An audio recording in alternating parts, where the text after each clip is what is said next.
with that mobile line. Eric's got his 891 and 8 test tight. He's chasing them parks from morning to night. We're calling CQ, come join the ride. From salty shores to mountain and highs. A Molly crew with wire and drive, tossing antennas and trees to feel alive.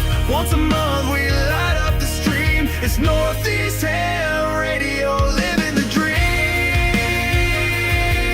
Oh, living the dream.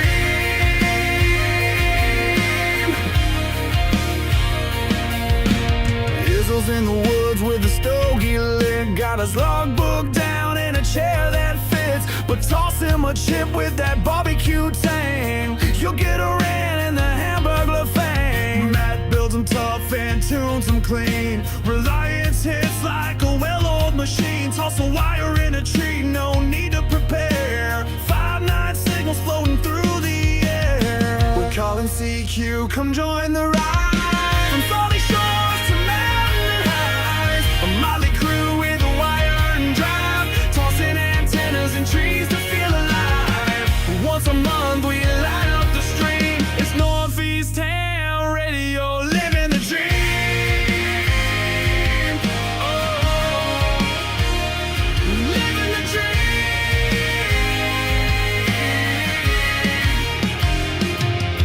Salty wolves got tales from the ocean tide, with the sailor's grin and that coastal pride. He wrote the book on waves and wire, a Rhode Island soul with a northern fire. If he's broke, Rob's the guy to call. He'll tear it down and rebuild it all with a scope, a smile, and zero fear. He's the reason half our rigs still cheer. The route rolls deep with a pack and a plan. Sky above, ground below, mic in hand. From jump zones to parks, he's living it loud. Still grumpy as hell, but making us proud. We ain't perfect and that's just fine. We miss a few calls and forget the time. It's happy hour when we go live. Mics get hot and so do the vibes. So if we slur a bit or lose our roles, just blame the beer in our RF souls.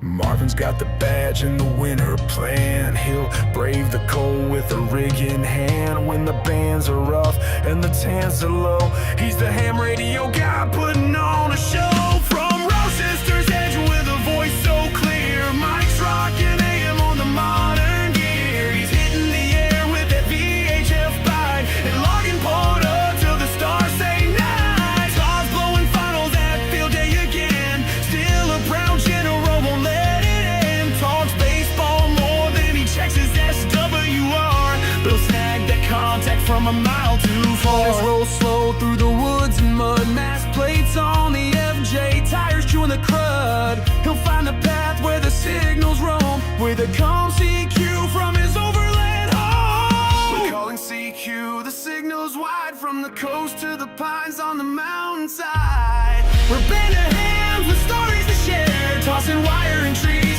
putting watts in the air. Once a month we fire up the screen. It's Northeast Ham Radio, where legends convene. Antennas and trees and friends on the air, for signals we chase and the stories we share. We laugh, we learn, sometimes we swear, but every month you know we'll be there. This is Northeast Ham Radio. Pull up a chair.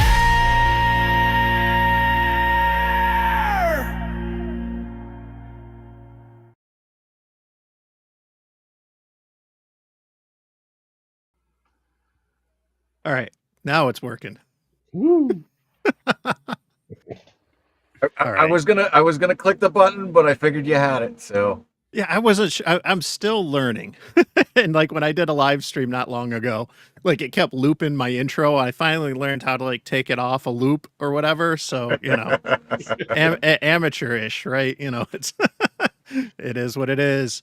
Good evening, everyone, and welcome to another Northeast Ham Radio Happy Hour. I'm Mike N2MAK, and I am joined by my compadres from the Northeast. We're short a couple, but I know that there will be a few dropping in later. So, Eric, who's probably we don't know where Eric is. Eric is in my chat. Is he in the chat? I know he said he was going to be watching covertly from the mobile phone. So shout out to Eric N1JUR for ditching us again. So we're going to have to give him an extra hard time this evening. But welcome to everyone in the chat who's joining us live, regardless what channel you're watching from. We're going to have a lot of fun tonight, like we always do each month. And we're going to have a lot of fun tonight. Oh, it's like... Oh yeah, we definitely are. So, Paul, you're right next to me. What's up, brother? What you drinking on tonight? What's going what you on? been up to? So I got a little Oban in my Live Free and Ham dram, Nice. courtesy of a buddy of mine from Chicagoland Skydive Center. He came down to visit last month, and this is almost the end of the bottle. So. Yeah, and then of course I got my standard Yingling. Nice. But good to be here. Today was an absolutely beautiful day. It was a little too windy for skydiving, but I took care of a bunch of things that I needed to take care of because Sunday I'm changing drop zones. Ooh, what's that mean? So I'm gonna go. So I'm gonna leave Skydive City, which is where I'm at, and I'm going to go 2.5, almost 3 hours north to Skydive Palatka. It's not far from St. Augustine, so the views from there should be absolutely fantastic. Really looking forward. Very cool. Very cool. And I just saw it in the chat. Let's see here. We got, I think, a new ham. Someone just got their ticket. Yeah, I was just trying to find that. There we go. There he is. I started, but now I can't find it. The chat's blowing up. You got it? There it is. So Okay, congratulations, Yes. KC1ZAR. Very nice. Very nice. Oh, yeah. Congrats, Nathan. Welcome to the hobby. And you're going to have a lot of fun for sure. And we're sorry that you're spending it with us. No. Nice. Matt, what's going on, brother? Doing well. Have to work early tomorrow, but there's a park near my customer tomorrow, so probably around 8 or 9 a.m. I'll be activating that. So I haven't been to that one in a little while, so I'm excited about that. Before, supposedly we were getting 6+ inches of snow Sunday into Monday, so got to get out there and enjoy it till we get snowed in. I see what you did there, Shannon. Oh, we're shifting. Uh-oh. She can All right, do the do hearts it. now. Do the Oh! heart. Oh, she's still there. Oh, wrong side. This way. Yeah, I gotcha. Nice. There you go. We got it There out it of the way. is. There it is. Got it done There it early. is. Oh, wait. By the way, good evening, folks. Good evening. And a lady. Welcome, Tortoise. I'm so sorry I'm late. I thought it was 8 o'clock, not 7 o'clock. So I'm sitting here going, it's 10 after. Let me go pop into EV Mux and see what's going on. And yeah, I was late. Shit. And by the way, Eric cannot give me crap because where is he? Okay, thank you. He's doing co-ed naked ham stuff. Yeah. In a van down by the river. Oh, God Yeah, bless. they don't call it a buddy pull for no reason. Oh boy. I just hope he wears a capacitance hat. Oh, my God. Make it electrically longer. Don't be a fool. Wrap your tool. And just like that, we haven't even finished intros and it's already going downhill. So just wait till I pull out what I'm drinking. Shannon, Michael kind of jumped in. What's going on, hon? Nothing much, you know. It's good to be back on Northeast Ham Radio. I know I missed the last one because I was down in Florida and, you know, gearing up for the International Women's Day Wild Pota Party in a couple weeks. Some of you guys may have caught me on Ham Radio Clubhouse on Tuesday. Always a good Yes. time. Sure did. and had Brew and Activate this morning. Now I'm here with you fine folks. Sunday I'll be on the European Ham Radio Show. So Very cool. I'm a busy lady. I'm getting around to all the live streams. How did Clubhouse get you some extra subscribers? I think they got me like 3 or 4. All right. I think I went from 208 to 211. Okay. Wow. It's a slow process. That's for Yes, sure. it That's for is. sure. What's up, Michael? You're late, but we're glad to have you, bud. Thanks, Mike. Appreciate it. It's dealing with a sick 2.5 pound terrorist. She's her barker's broken. It sounds like she's got some upper respiratory thing going on, and dealing with that. I've just been sick the last 3 days. Maybe she got it from me. I don't know, but God bless. I've just been sick. But I feel better today. After probably 2 shots a day quill this morning. Oh, Yeah, but it got me through the day, working on a giant Amazon project down on the south side of Boston. But we got kicked off of it because the guy didn't realize it was going to be more than 1 day. And our guys said, dude, you should have read the schedule. And I was like, awesome. So, but other than that, I was going to try to do something this weekend, but this lovely weather, it might be, I might run down to Fall River Forest. What is it? Fall River Freetown State Forest, and sit in the truck in the rain and snow and weird crap that's going on right now. Dude, I'm so glad that this might be the last snow we have. Yes, I said it. And after this weekend, hopefully it's done and we can just melt it off and we can continue with our lives. Didn't you hear we're supposed to get like 10 inches of snow on Monday? Yeah, I know. And I got the plow truck at work already set up and ready to go. So yeah, it's supposed to snow through Monday. And I'm asking my boss, I'm like, okay, I'll plow Sunday night, Sunday. But Monday morning, I mean, I've got to be here early, but then I have to go to freaking the south side by 7:00. Yeah, that's not happening. So we'll figure something out. Hopefully, it's because it's supposed to snow through Monday, and I'm like, yeah, this is gonna suck. So yeah. Well, I'm expecting 12 inches tonight because that's what she said. I got trying this for the first time. This bourbon. This is 1 foot cock maple cask. We could just end the show right here because it could go downhill in a hurry. It's actually not bad. It's from Buffalo, just a little west of me. Usually, not the biggest fan of some of like the New York hard liquors because they haven't been aged long enough. They're relatively new, the craft distilleries, but it's nice to support them. But this was actually pretty good. It's got like a nice maple flavor, and I was looking in the liquor store this week. I'm like, I gotta get something fun for the live stream. Last month I was doing dry January, so whatnot. I had to get a new bottle. Yep, and I was thinking of that, and Izzo mentioned we'll have to give him a hard time when he shows up because he will be here in a little bit.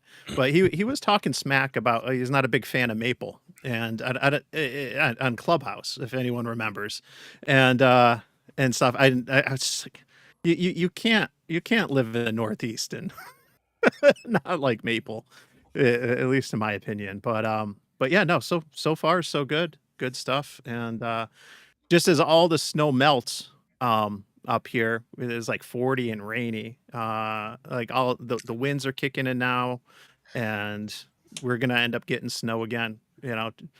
It melted enough for the kids to go scoop up the yard after the dogs, which was nice.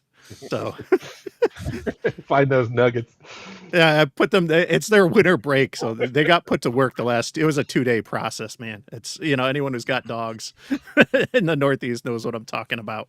It's not fun, but yeah, good stuff. So we were talking. I think Matt and Michael are talking about doing some POTAs coming up. Matt, I think you're saying you might be out this weekend. What bands you planning on hopping on?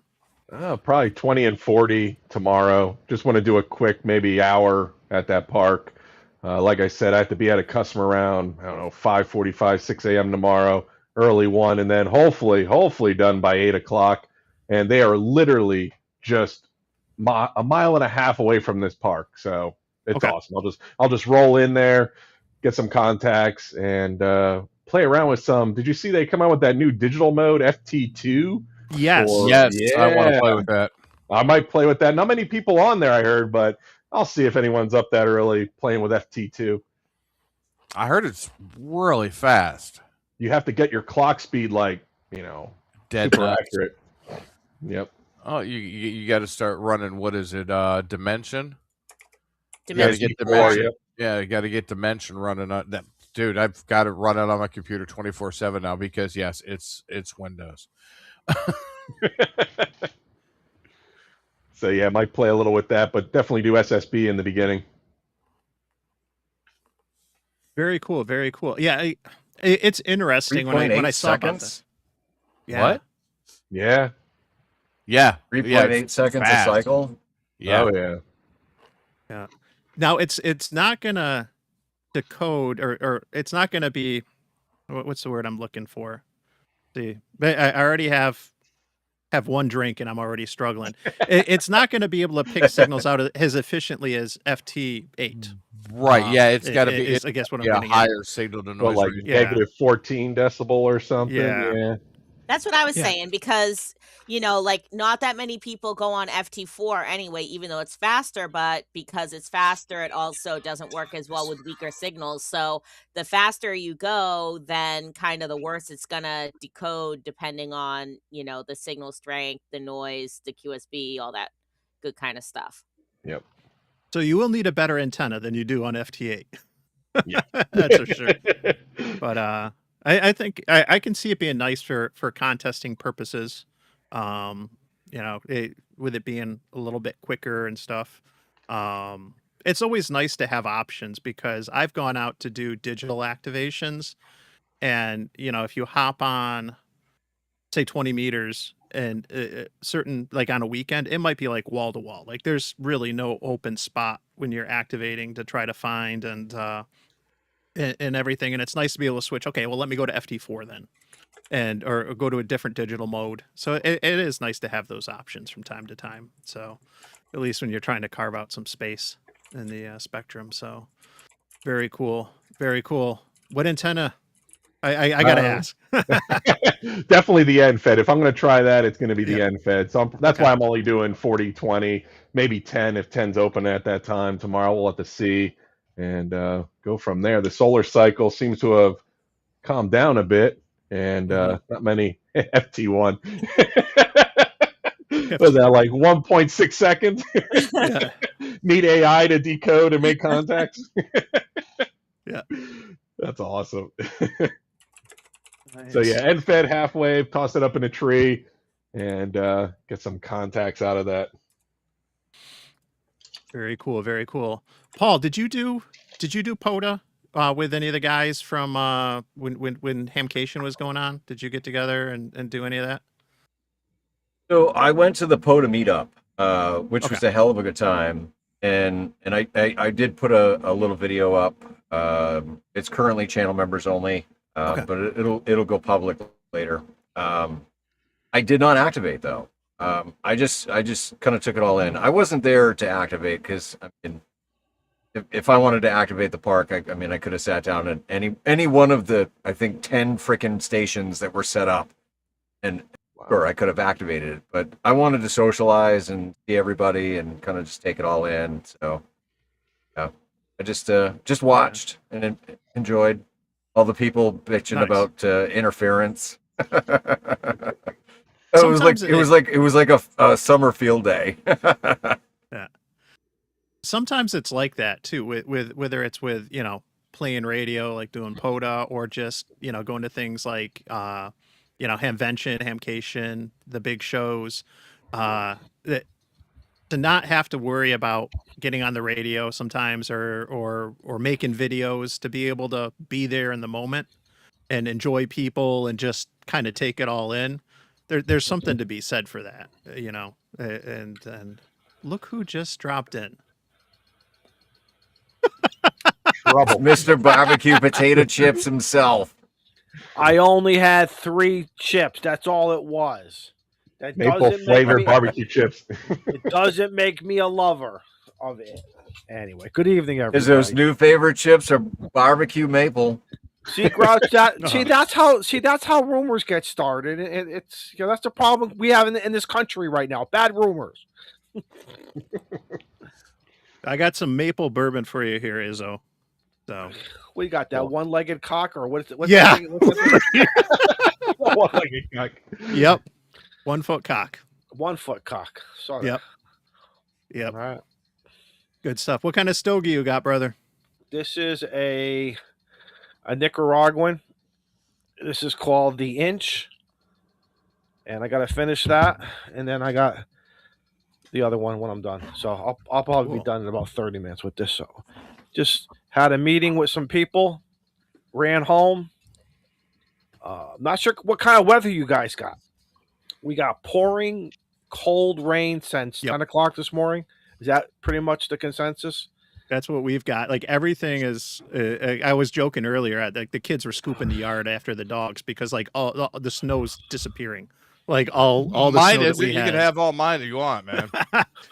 But the winds are picking up, so I know that it's going to change and get colder because like we were getting warnings for like 50-mile-an-hour gusts and stuff like that. So I saw the warnings and watches for Sunday into Monday, and I'm gonna bring I have a bag. I keep a bag in my truck. I got a feeling I might be sleeping over. Something tells me so. Yeah. Whatever. It is what it is. Signed up for it. Hi, Izzo. Hi, T.O. What the you other doing? T.O. And the guy next to you, is it which finger? Matt. And then I know her. Yeah, And you were talking then- shit about me. And then No. there's him. Izzo was talking shit about me on the clubhouse. yeah. No, I wasn't. Yes, you were. Replay that thing. Replay. You're like, hey Shannon, what do you think about tortoise? No, I said, who's your shit? What did I? Bring in Johnny Cochran. And bring in the Bible. Well, then again, if we bring it in here, it's only going to burn up anyway. Shannon, did I or did I not say, who's your favorite? Yes. And you said Paul. Yes. Right. And then you're like, what about tortoise? Like I was like, Chop liver. yeah. No, man, you need therapy. No, I I think he also asked me, it may have been before the show started, he said, who's my least favorite? Oh, And I told her, I said, you could tell us. No one else is listening. I wanted to see if I could trick her up. But she's a woman. You can't trick a woman up. Women are smarter than us. They're smarter than us. I'm too nice. I can't say that there's anyone that I don't like. I 'cause was gonna like say everyone. next time there's the rainstorm, I'll kick you out of the tent. We're all good. We're all family. We're all brothers, sisters, cousins.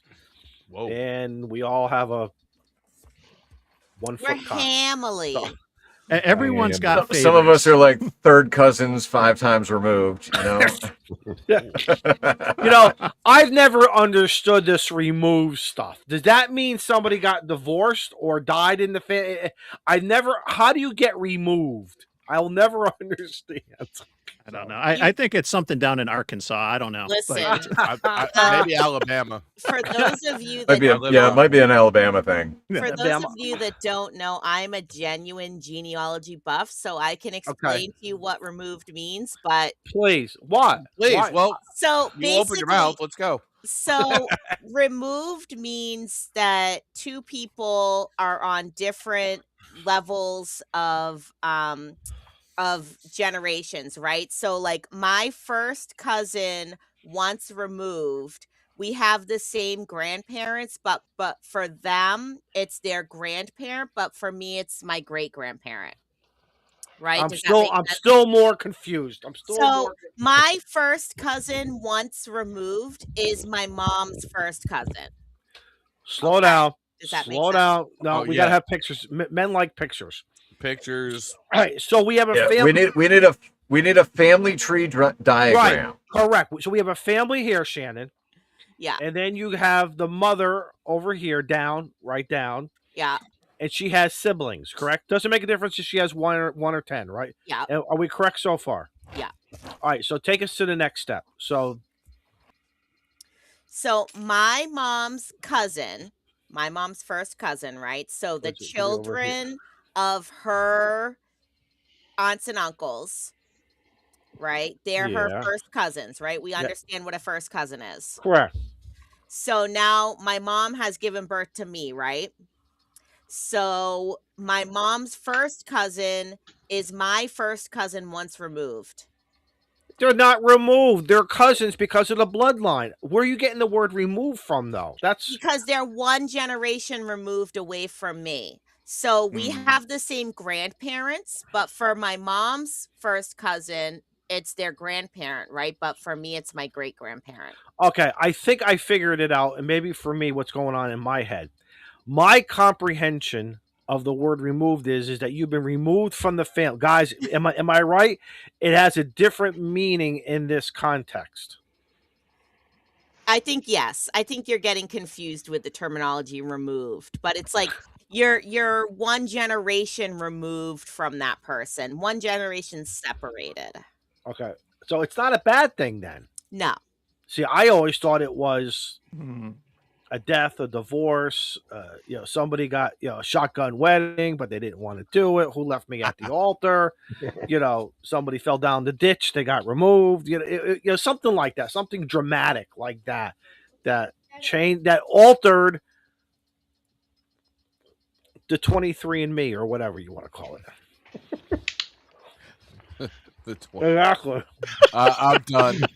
Jazz hands or something, man. What you think? What you guys want to see my family? Holy cripes! There's probably enough. I don't know if there's enough roots in the tree. That's funny. So, do we really want to go on this genealogy deep dive? Bob asked, "Isn't that the same as a second cousin?" So no. So Yes, it is. the children of your first cousin once removed are your second cousins. So second cousins share the same great grandparents, and it's great grandparents for everyone on that generation, on that line on the family tree. Is marrying your second cousin a no-no? Not Probably if it's depends on what Alabama. state. A lot of Not if states, she's pretty. so a lot of states don't even do blood tests anymore, right? To see if you're too closely related. And I have You're to funny. say, like, I have researched my family tree extensively, like back to, reliably back to the Revolutionary War, right? I know who some of my Revolutionary War ancestors are, and I know that my family goes back to Massachusetts before that to like the Great Migration of like 1620. And there wasn't a lot of people here in the United States back then. So I have found instances where, siblings, like a brother and sister from one family married a brother and sister from another family. I found instances where like first cousins did marry each other. So, I mean, it happened throughout history. That's just the reality of living in a small community where your choice of marriage partners is, probably limited. So, in other words, I have always been considered the booby prize, but I could have been the golden trophy to some woman, depending on where we were in the village. Exactly. Oh, You God know? bless. Please kill me now. All hail King Izzo. Oh boy. Wow. There's just Meanwhile- some beards like out there somewhere. Meanwhile, the prospective bride just jumped out of the castle into the moat, and that's one down. No, seriously, I've always found this genealogy stuff so interesting I guess my concern, it maybe you guys give me some feedback. When a company no longer exists, what happens to all that information we just, or should we not worry because credit card companies have more information, or mortgages companies have more information? Where do you draw this line of security in here? Thinking, hey, wait a minute, that not only did I give them some spit and some blood, now they got everything else about me. Well, I mean, to be fair, right? Like, I know some people do have concerns about doing, ancestry DNA tests or whatever company DNA tests you want to do to find, where your lineage comes from, find other, members of your family. They actually give you a warning when you take those things, like that you may find out things that you don't want to know. Like, you may find out that your parents aren't your parents. You may find out that you have That's funny, but it's not funny. about. I swear, because I've done the ancestry DNA test, but I did a lot of my genealogy way before I did the ancestry DNA test. Like, I go through, census records, marriage records, birth records, death records, last will and testaments, stuff like that. You can do it without doing an ancestry DNA test. An ancestry DNA test is more of just like sort of a little bit for fun, or to like possibly, prove certain connections, or, you know, like there was a girl who actually, she ended up being in, my family, somewhat distantly related, that she didn't know who her dad was. So she did an ancestry DNA test, and they did ancestry DNA tests on a bunch of the men in the family to kind of try to find out Oh, that could be embarrassing, depending on exactly. that could right. Paul's looking at me like, yeah, oh yeah, I got to work that day. I ain't taking that test. So the DNA tests, they're a good tool. They can be a little fun for, just finding out, like, oh, I'm, this percent Irish, or this percent French Canadian, or, this percent German. But you still have to kind of take it a little bit with a grain of salt. Yeah. Yeah. Funny story on that. So, I don't know, over a decade ago, after my wife and I were married for a few years, we did one of those genealogy things. I can't remember what it was, but we sent everything in, and it comes back. And my father, when like I was in high school, he back in the 90s before the intranets, he was going to the library. He did a lot of research. Like, we traced our roots back to I think it was Landau, Germany, in Bavaria, and we also have family from Ireland. He did a lot of that the old fashioned way. So I know pretty much Irish and German, half and half. Test comes Dude, back. with that last name, you cannot not be nothing but German. Unless I was you're just Exactly. going to say, dude, you Last are name. not going to pass. You're not going to pass for a paisan. Let's face it, you're not going to become an Italian. So, but Izzo, you'll appreciate that being a paisan, right? Now, here's what happens. So the tests come back, and it says I got like a lot of Scandinavian in me, and I'm like, okay, well, I can see that, Okay. complexion, whatever. It's not a stretch, whatever. And my wife's comes back, and she's from an Irish and Italian family, and it comes back, and she's like got a huge chunk of North Africa. And we were joking with each other. I'm like, you're my Nubian queen, and I'm your Scandinavian prince, right? But then I was like, wait, hold on. what? Your family, you're Sicilian, right? And she's like, yeah. I'm like, that's why. Because, like, I mean, back in the day, like, anyone who knows like the history of Sicily, it's like back in the day, everyone would be like, all right, Hannibal let's across the Alps. let's get drunk and go conquer Sicily. Like, Sicily's been invaded like so many times. I'm like, that's why you're coming back, and you got all this like North African and stuff, is because your family's Sicilian. Well, What's the old joke, right? What's the difference between an African and a Sicilian? It's like 700 miles. Yes, I've heard. Yes, you're absolutely right, Grouch. Grouch is right. So, Shannon, what happens hypothetically? Because I know a guy. He traced his grandfather. Or obviously, he knows who his grandfather is. But the individual went over to a European country, and when he got there, there were no records to be found. no address, property that he had written on a piece of paper for the longest time, and first name, last name. I don't know if there was no like identification like a social security number, but and he was very disheartened. Like he didn't know, did he come over to America in a different name? Was he a bad man and he was running from somebody? Was he did he take the name of somebody who, fell into the water and, it was just what do you do when you hit that wall? Is any suggestions for people Yeah, I what to mean, do? it is literally called a brick wall, and sometimes that just happens in family lines. In my own family, my French Canadian family, right, their last name was like Champeau. So when people are going around taking the census, someone is verbally saying like, oh yeah, these are the names of the people that live here. Sometimes people didn't know how to spell their name, or the spellings weren't standardized. So Well, I that's have just these yeah. people in the list and they're like Champo, Chompoo, or Schaumpau, or shampoo. So sometimes you have to be a little creative and, try different spellings of names, or look, okay, where did they live on, the census in 1900, and then look at that same address in 1910 and see if, they're still living Yeah, it was there, done. or Yeah, down that as well as they went backwards too. yeah. They went backwards, and it was brick wall after, and then he went to another.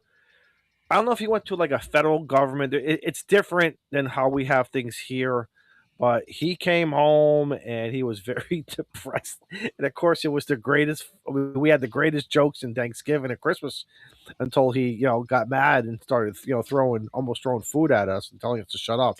But it was, I don't know, it was kind of sad in a way, but just how he told the story, it was very comical because you weren't expecting that. Yeah, you just were not expecting that. And a lot of Yeah. times too, right? Like going into the past and going into countries like Ireland, Europe, maybe even England, right? They didn't have central registries of births like we have now, right? Like babies weren't even barely born in hospitals. They were born at home, and you would A register their midwife, birth. right? Yeah, Right. you would register their birth later on, or a lot of times the only records would be like the records at the church, right? So the baptismal records. Yeah, he went to a And church. Yes, yes. Yeah, uh, he did that also. that's Yeah. that's how it is for a lot of the French Canadian things, and all the records are in French too, by the way. So if you don't read and understand French, it can be very difficult to decipher these records, and they're all in cursive. So people like to talk about how a lot of schools are getting rid of cursive writing and learning, and it can make it very difficult to read these ancestral historical records. So A sometimes lot of schools are getting rid of a lot of things. when you Started with the prayer and this and the salute of the American flag, right? That pissed. Oh, I know we just jumped the shark here, but I'm sorry. but so when you hit brick walls like that, that can be where sometimes an ancestry DNA test can help, because if so once you do the ancestry DNA test, you find other people that have similar matching DNA to yours, right, that are potentially related to you, and they give you a potential relationship that this person has to you.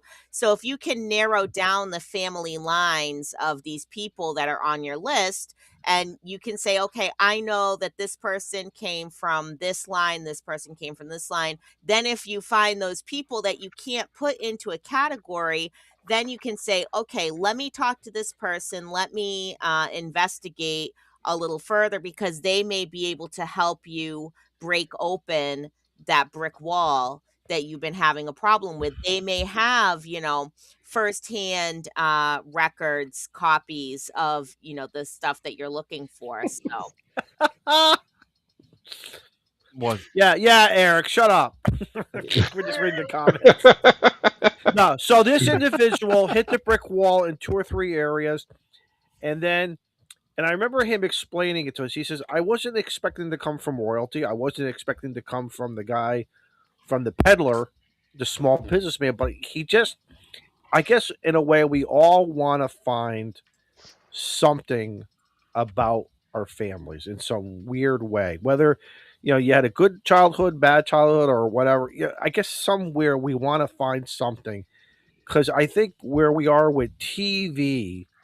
When the History Channel became available to us and the Military Channel came available to us, we start learning about history different than what was taught from us in school. It becomes very exciting to some, especially me. I get very excited with history, love it. But I think when it hits the wall, it gets frustrating. It's like how you explain. Yeah, I mean, luckily, every generation that you go back, like your number of grandparents double. Like you have two, grandparents, you have four great grandparents, you have eight great great grandparents. So, when you kind of hit that brick wall on one line, you can sort of like divert to another line and like, okay, let me try researching this one as far back as I can. Let me try, so you can kind of always, wow, I'm sorry, Mike.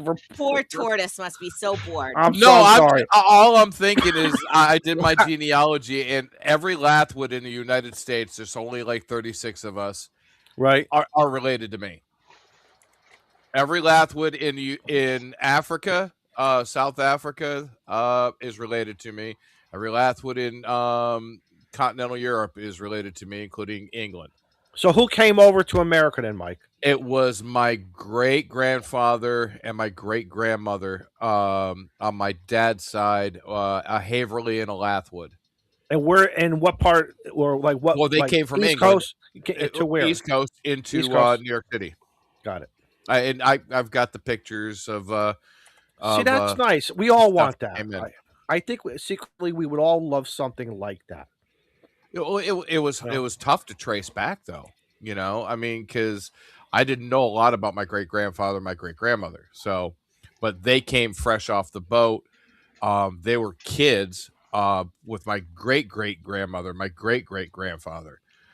They were just kids off the boat. Was Ellis Island easy to get information from Ellis Island? No, I got mine through Ancestry.com. Okay. Oh, I didn't know if you went directly. I got the little leaf, and I was like, and then I started digging through the records, and then I found it. So, but I was just to say, my family goes back to the United States to the early 1900s. That's it. Not that far. Wow. Yeah, So I'm good. I got a I'm good text about from 1900. Yeah. Go ahead. So I just got a text from Eric.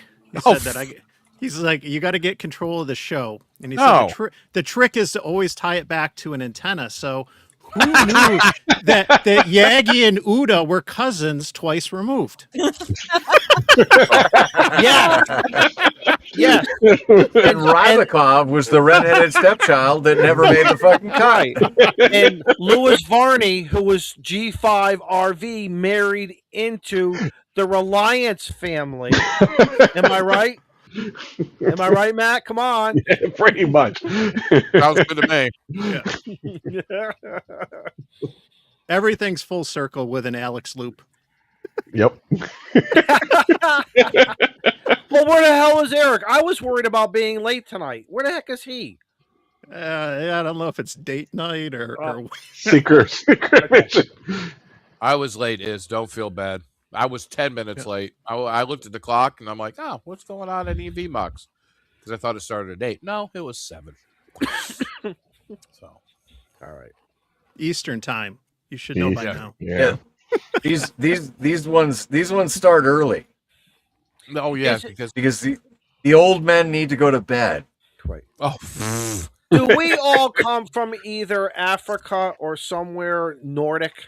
Has that been determined? I believe somewhere there's like, or maybe somewhere in Asia, there's like 3 locations I believe that you possibly, and I'm talking about a lot of hops and skip backwards, right? Shannon, is that a true statement? I mean, my genealogy, my DNA test does not show any African descent, but I'm pretty much all well, I just posted it in chat. I'm like 38% Irish, 29% French Canadian, 16% Scottish, 9% English, 4% Danish, 2% Welsh, and 2% German. They So could you break know, it down that much. Wow. I am English, German, and Irish, and that's it. So the way that I understand it, right, is just you go all the way back to the caveman days, Right. right? You either came from the Middle East, you came from the Baltic kind of Scandinavian region, or you came from Asia. Those were like the three core regions. Elon, get me? Sometimes I feel like putting on a helmet with horns and just sitting there and just devour a woolly mammoth. I mean, I get hungry. Barbecue flavor and woolly mammoth. No barbecue flavor woolly mammoth. No, we're gonna cook them Dipped in- good, and no dipped in barbecue maple sauce, syrup. All right. and no barbecue sauce either, or A1, Shannon. Just so you know, okay? Just remember that one. yeah, apparently I'm not going to live down the A1 steak sauce on, my medium rare steak. I It's do just not the mind tiniest little A1. bit, guys, okay? I Like, mix it. just to give it a little bit of, like, spice, some zing, some flavor. Something. Put a But you little know, Worcestershire on it. But some of those, Shannon, Carlos came in like a lawyer, and you turned it around. You had the jury. You flipped the jury around, and we were basically going to push Carlos out of the plane. Literally, we were gonna, I mean, he loves to jump out of the plane anyway, so what does it matter? Oh well. I redeemed Because, myself. I mean, how cool is this? That is very How cool. cool is that? Listen, That's very cool. okay? Someone tried to tell me that I need to jump out of a plane with Carlos. They tried to bargain with me and say, Yes. if I have to get my extra, then you have to jump out of a plane with Carlos. But I think had that's a to- fair deal. It's a good deal. I had to put the kibosh on that because I will have a heart attack. I No, you will wouldn't. probably die on the way down if I have to jump out of an No, airplane. you I won't. am so afraid of heights. You won't see the bottom. I'll do you one better. I'll do you one better. All right. Listen. Throw a $5 super chat in the mix, right? And whatever we end up with, I will make up the difference, and I will make up the difference. Shannon, you're gonna go up with Carlos. No, Yes. I can't. I'm sorry. I can't. And you're gonna love it. Bring He'll Miles give with you a little bit of free fall Miles, time, bring- and then Bring and then- Miles with you. and then Mhm. and then he'll give you some canopy time, and he'll pass the radio to you. And you can make some QSOs under canopy. Yeah. Yes. It's not the falling out of the airplane. It's that sudden stop at the bottom. Exactly. Yeah, it's that radio And- hitting you. And listen, I've seen Carlos land time after time after time. He is a phenomenal freaking canopy pilot. He will land you safely. It's like a feather. He's like a feather. Miles genuinely wants to jump out of the plane with Carlos, but Carlos said he has to be 18 first. But Oh, if It has to be Miles 18. if Miles still wants to do it when he's 18, then I will let Carlos take Miles up in an airplane and jump out of the plane with him. But you should do it. Yep. You should. Hey, Oh, Shannon. Here we go, Shannon Andy is- Cowley. Andy's kicking Andy off. Oh, Cowley. Andy Cowley. And that euro is a heck of a lot higher. That's more like than $7, $5, man. That's $7. Like Nice. the snow Mexicans up north and their pesos. No, Mexican. Speaking of snow Mexicans, where's Jody? I haven't seen him in the chat. Yeah. I haven't He's- seen him yet. He's my brother from a northern mother or a You got Canadian that? mother. You That's got it. that from 23andMe?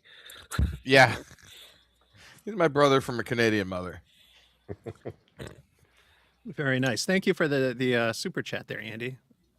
Who did that? That didn't go on mine. So Oh, Ham DeLorean. Thank you. Oh man. I'm sorry, guys. I'm not going to make a promise that I can't keep.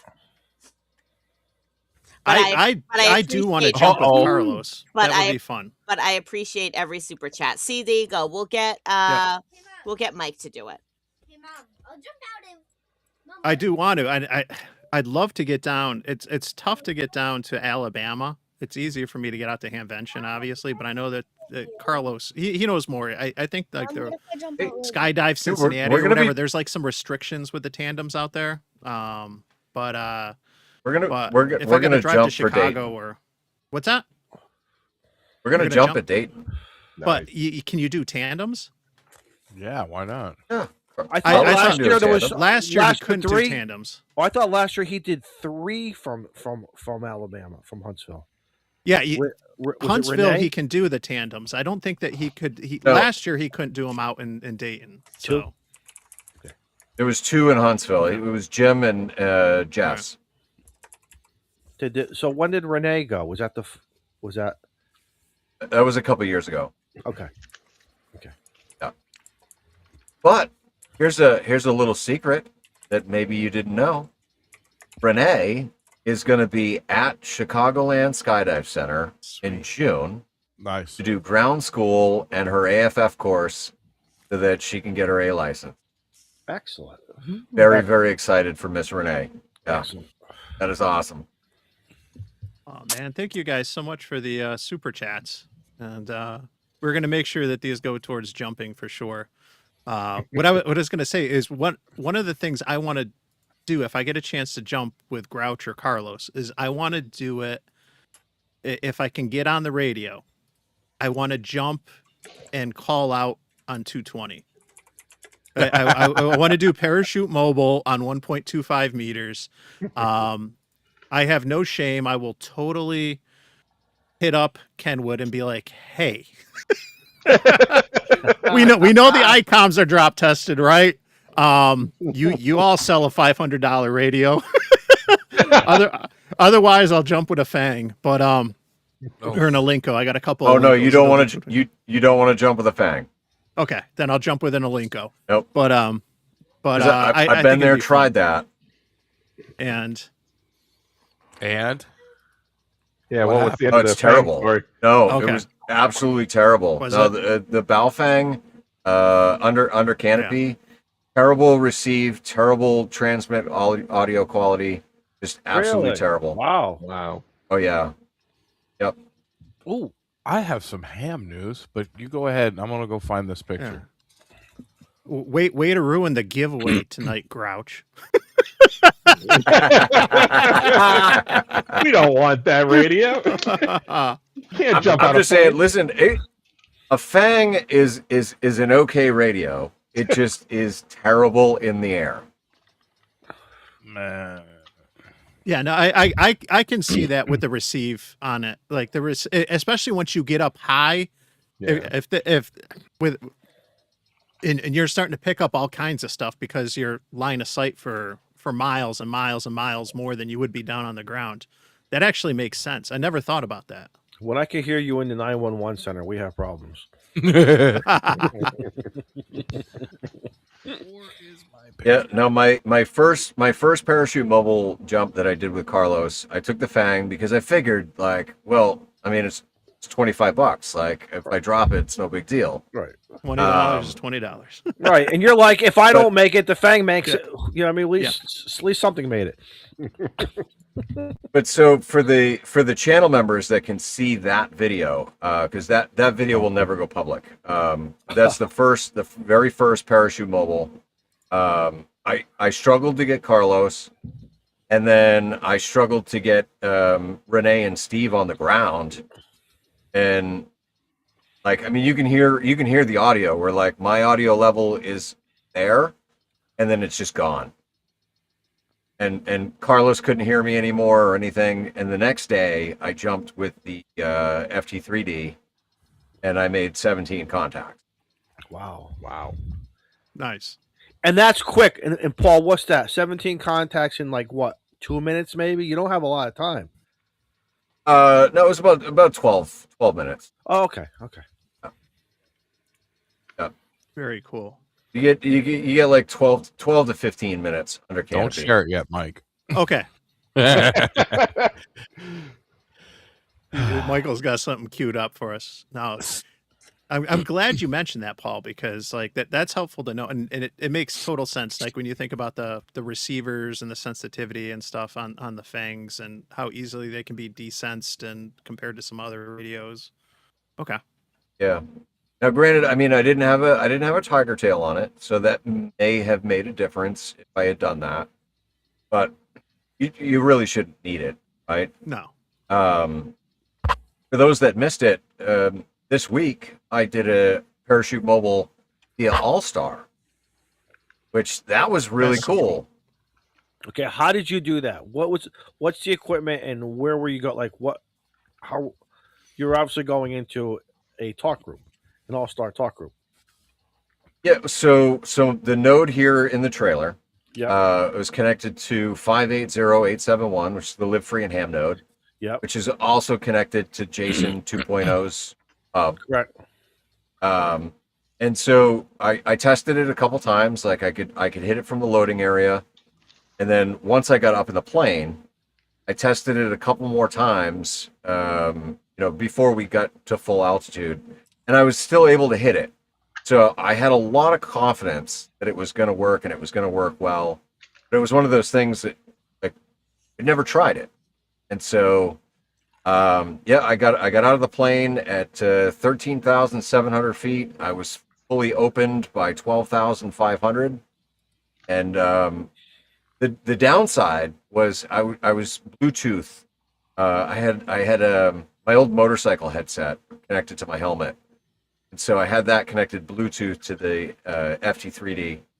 So when I hit the recording, it recorded all of my received audio, but it didn't record any of the transmitted audio. So that kind of sucked. So Paul, were you going from your Yaesu to a Pi strap? How are you connecting to down below? No, so it was the radio up in the air to the Pi in the trailer. Got it. And yeah, on the ground. Yep. Nice. Which Hey, is Paul, amazing. we had a question about weight for tandem jumps. You know what that is? Like, So it's drop zone specific, but on average, it's 220 to 240, kind of the max. Well, I'm not doing a tandem. Wait, 220 per person? Max? No. For the person taking the ride. Okay. gotcha. Yeah, I'm not going. It all depends. It all depends on the size of the canopy, the tandem canopy that the drop zone has. Okay. Dude, it's gonna have to be like a 240 for me. It's probably going to be like a 260 or better. Oh, bite me. No, listen, I'm just being honest. Like most of the tandem canopies are, Are they 260 and above? 240, 260 or better. Oh, yeah. okay. All right. I would try to be like, in a generalist. All right. No, I'm talking square footage. Yeah, that's what I mean. I was being a generalist. It's like a pound per square foot, literally. It was a joke there, and just everybody left it go. God. All right. In other amateur radio news, where's Rabbit? He's still in the chat. Hey, talking about those Rabbit. antennas. Where's the Rabbit at? He was Rabbit. in someone's Yeah, chat. rabbits. Yeah. Rabbits in my chat.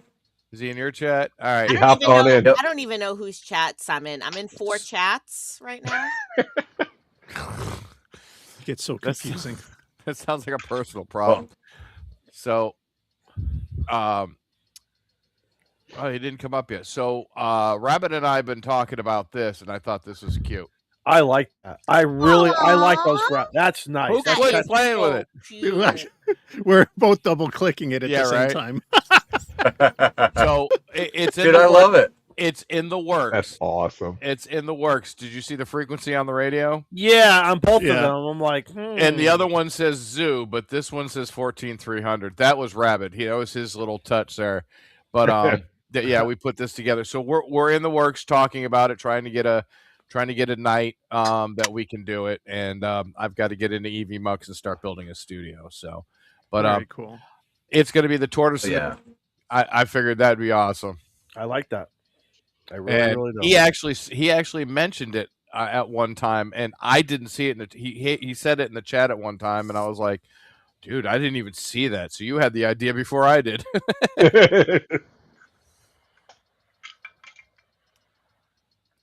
Oh yeah. Yes, Eric, it is. So I clicked on it and someone clicked on it at the same time and it closed. The peanut gallery could shut the fuck up. If And you're by not peanut gallery, I mean Eric. He's not being a good date tonight, is he? Eric, not Yeah, here. Yeah. For someone who couldn't be on the show, he's awful mouthy in the chat. Yeah. His nose is You know? deep in that phone. Yeah. Can't get away. He's co-ed naked in the back seat of his fucking truck, just giving us shit on the stream for no reason. eating that vegan Chinese food on a Friday night. Yeah, there you go. Got his tofu going on. Bad soup. Okay.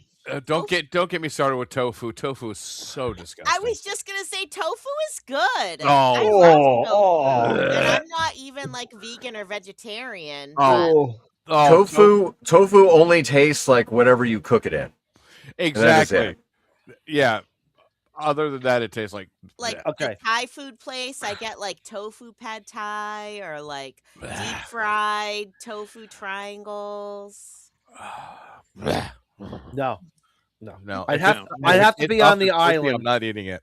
I think I would have to be on the island where there's no access to coconuts, seafood, or anything rats that I can, cut up and slice and just do a rotisserie.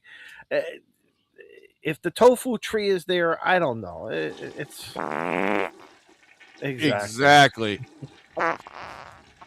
Oh, is this still going? All right, RGD has an actual radio-related question. So RGD is a ham from England, and he said he just got his license last week. Congratulations! Congratulations!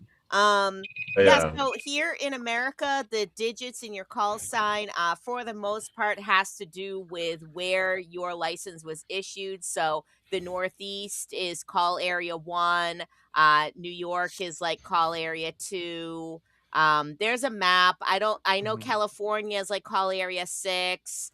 The West is call area 0. I don't exactly know all the call areas off the top of my head. Can I give him a suggestion? There are some great maps if he likes paper, and I've seen them also in JPEG files, whatever. Get a couple different maps. One of the world, and I use this on a reference down in the shack all the time. Now all of a sudden you'll hear, and matter of fact, Shannon, you mentioned it when you were working the Indian station. What was that, Yankee uniform? I don't know. Yeah, I don't know where that is. I love having that reference easily, readily available. Boom. And it's amazing. Once you start working, especially like on 10 meters or 20 meters, once you start working some DX 15 meters, all of a sudden you start learning those prefixes. It's very cool. It is very, very cool. Yeah. We're not going to answer that question. I do love barbecue sauce, but I also believe you don't want to saturate anything of your barbecue sauce. You don't want to saturate. That's the worst thing I think you can do. And besides, I like it wet or dry anyway, so it doesn't make a difference. Everyone knows the A1's for tofu anyway, so. God, listen, A1 on tofu probably would taste pretty good. Yeah. That's disparaging. Yeah, because it would tace like A1. Yeah, and exactly. A1 tastes good. Do you guys? We'd have to be on the island. We'd have to be on the island of the cargo ship that was bringing A1 in and happened to wreck and. A1 does taste good. Izzo would have that luck. I mean, coconuts with A1 sauce. For the lovely Europeans in the chat, we can talk about HP sauce. What's that? What's HP sauce? HP sauce is sort of like an English version of A1 steak sauce. It's As like far as I brown know, and I have never tried it. I've only heard of it. Y'all know I'm an Anglophile, so I need to know everything I can about England and English culture. I'm sure they got it on Amazon. God bless America. Amen. He says HP sauce is the best. Look at that. There you go. See? We said fuck you to the crown.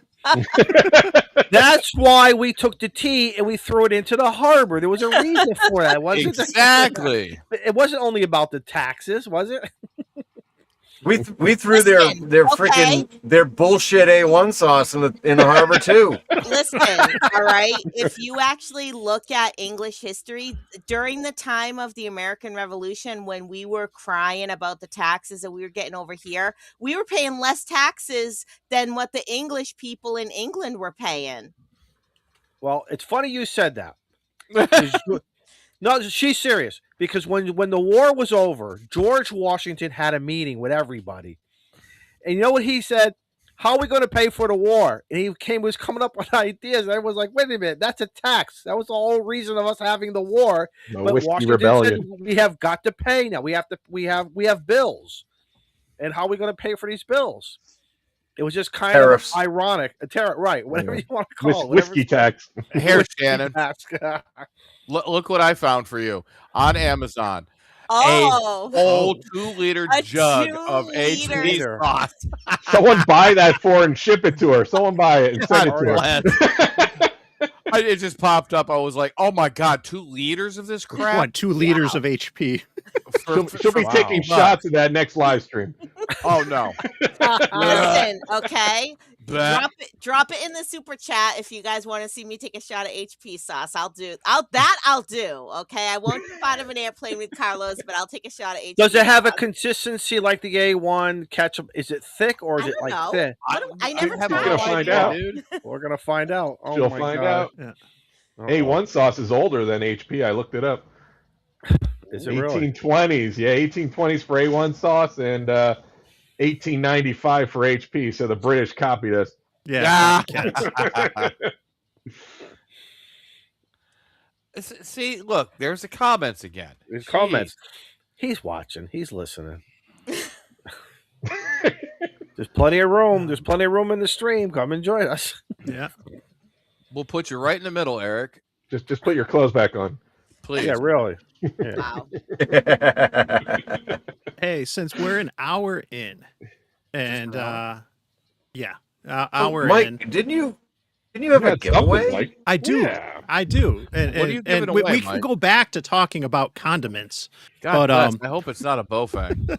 No, he's It giving is a away. Bowfang. He's giving away the 1 foot cock. Yeah.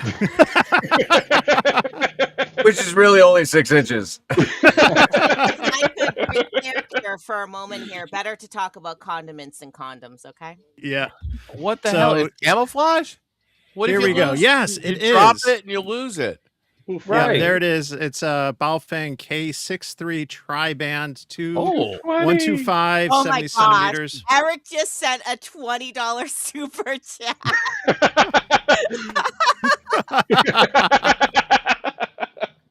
Ah. Nice. You have to drink a pint of it. Oh. Is that an American pint or an English pint? Because you know they're different, Oh, right? Oh, They're here different. we go. And he just took over as channel boss. Ooh. We know So- who's watching this channel. Here it is. Wang. You've seen it on my channel. I've played with it a little bit. It's still got the screen protector on there. Ooh. Oh. It's Put so it back like up. Put it back up. Put it back All right, up, so Mike. open it. Yeah, it's stupid green screen, and the thing is No. camouflage. That's not going to help. But yeah, so well, I it's like the that, tan Mike. camo. Listen, It's, that thing It's the looks like a redneck toy. version. It's 6 watts. That's 6 whole watts. Yeah, Does it have a orange 6 on watts it too? is 6 watts. it's got USB-C. It is like the Quanshangs. You can hack it with the open source stuff. But it doesn't look like there's a lot of support for the open source for this one particular model, but it's a tri-band. You got 1,000 memory channels, USB-C, and all that fun stuff. So let's start the giveaway here. And I'll preface this by saying, after my experience shipping out 4 Bowfangs this week for my giveaway for Happy Valentine's Day, I'm only going to do U.S. So U.S. only. So sorry for the HP sauce aficionados. Aw. I'm just going to do U.S. only Well, because you I know got to what? send it ground because of the battery. But In Yep. region 1, they don't even have 1.25 meters, but they get 4 meters. Yep. Yeah. So what I've learned, like with 220, 125 meters, like that's one of the challenges. It's like the Grouch. He's only allowed so many places. It's like no. He gets to the border, and there's the dead end. There's the brick wall. Yeah. And And I'm so all right, permanently banned from Facebook Marketplace. yeah. So we're going to let this go. We'll go back to the other thing. So now I know it's running. So yeah, Triband, hashtag Triband. You'll see others doing it. Put it in the chat. We'll pull it in a little bit. But yeah, and that's one of the downsides. There's a lot of benefits. And I know Izzo, you have some history, I think, with 220 out in your area in Connecticut and stuff. And it's kind of this sweet spot between 2 and 70 where, really is. you get some of the benefits of both bands when it's, long, you talk about long distance, or, like 2 meters, but also penetration like you get with 70 centimeters and stuff in urban areas Good and penetration, buildings right. and stuff. So you get like the best of both worlds, but it's a chicken and the egg scenario because it's only allowed in so many so many countries, and so the manufacturers, um it's you're kind of limited to, honestly. I think in production you have the Baofangs, the TYTs, the cheap Chinese radios, so to say. I have a couple of Linkos that are not in production anymore, and the only major manufacturer that's making something for 220 is that one Yaesu handheld. Was it like the VX6 or something like Yep. that The XXR. that'll put out like a watt or a watt and a half? That's what on, Kenwood on did. 220. Yeah. About 15, 20 years, Kenwood Yeah. had a Tribander. Yeah, and then Kenwood's got the Tribander too. But that's it. Like, and it's not a lot. So, if all of a sudden it's a challenge to get equipment to do stuff, and everything that's in production now is FM only. There's nothing in production for weak signal. If you wanted to do SSB or you wanted to do digital modes, not available unless you get a transverter. Yeah, it's transverter all the way. Yep. So it's frustrating, and my mantra, leave no band behind, because if we don't use it, we lose it. And that was the case. We lost some stuff from 220. We lost some spectrum to UPS, which I don't think they really used. And so it's an unfortunate thing, but there's definitely some benefits. And if we can get more people on 220, I actually had a Simplex contact this week on 223.5. A ham who's just like a mile or two from me, realized he was looking. He wanted to try to work me during the VHF contest, and he's like, I got a Triband somewhere. He couldn't find it, and he found it. And it was during Clubhouse, I think, and on Tuesday night. And I was like, oh, hey, I'm like, all right, I got my Triband right here. Let's, we had like a quick little QSO on 223.5. But, the more people you can get active on some of these bands, or even just calling out on 2 meters, I think the better, because, if we don't use it, we lose it. It's been that way before. And, there's interest in VHF and UHF by private corporations. And we're seeing that with 900 megahertz. We're seeing it with 70 centimeters with some of the satellites. So I think the more people we can get active, and the better. And there's some pros, and it's a good learning experience anyway when you try different bands and different modes. And I'll get off my stump because I could just go on forever. Let me throw a couple things at you, and I don't want to sound like the old man here, but it's a little disappointing, because when I was introduced to 220 back in the early 90s, again, in my neighborhood or my county, we'll just say, within 10 miles from each other, we had three to six guys with 220 equipment. So it's no different than, hey, I want to play with DMR or D-Star, or you kind of got to look at who do you have local to bounce ideas off. What should I buy? What should I do? Go to the Ham Fest. Hey, this guy's selling. I remember it was an Icom 220 rig, and the guy wanted like $200 for it. And my buddy he says, no. He says $50, no more. But we did it. We did it, and we played around, sort of like what we do in Discord now. You know how we have all these little separate little groups? 220 was the same thing too. And then there was, when you wanted to play, when the 2 meters at night was so busy from 7 o'clock to about maybe 10 or 11, we would go over to either 2 meter simplex or the 220 and rag chew over there. And it was, so if nothing else, we learned about, just like you said, Mike, about the propagation of it and what you can do, the pros and cons. I feel bad here in my region. I don't think there's any activity going on. I believe in California and a lot of the states out west, and if there's somebody in the chat who can verify, I know a lot of it is being used for potentially linking repeaters, because that is legal to link your repeaters via 220. And guys and gals are probably using it for rag chew. It just takes at least 2 people in your local group. There is a 220 repeater linked to Jason 2.0's All-Star node. Found that out the other day. Excellent, cool. So maybe it's I going was to like, take hey, I'm coming in on the 220 repeater. Yeah. Maybe it's going to be a rebirth, but again, it just takes a group of guys to say, let's get it going. But it's sort of like with me with this whole mesotastic stuff with me. I really don't have anybody in the area to do anything. So I'm not, and I'm busy with other things. I'm busy right now with other things. And then maybe two years, and who knows where equipment and the technology is going to be with that stuff. And then, but if you have an opportunity, try it. I think you'll like it. I think somebody's out there. I think you'll like 220. I really, really do. Yeah, and here's a tip. If there's, I know we saw like 1 or 2 people in the chat earlier who just got licensed recently, and I remember when I was taking my tech, I asked one of the VEs about 220 in the area. I a COVID ham, so it was during the pandemic. So everything I kind of did was on my own as far as studying, and I didn't really have any interaction with hams until I went to go take the test. And I asked, I remember him saying, yeah, you might be able to find 1 person or 2 to talk to you on 220, but it's not really used and stuff. And because one of the radios I was thinking about was getting, the B-Tech tri-band, which I eventually got down the road. And everything, but is when you're studying or you're going through the process, as a new ham, you're thinking, oh, I want to be able to do all the bands. I want to do everything. And the reality is you learn as you get a little bit more experience that, well, everyone's not doing everything. There's certain bands or certain modes that are more popular than others.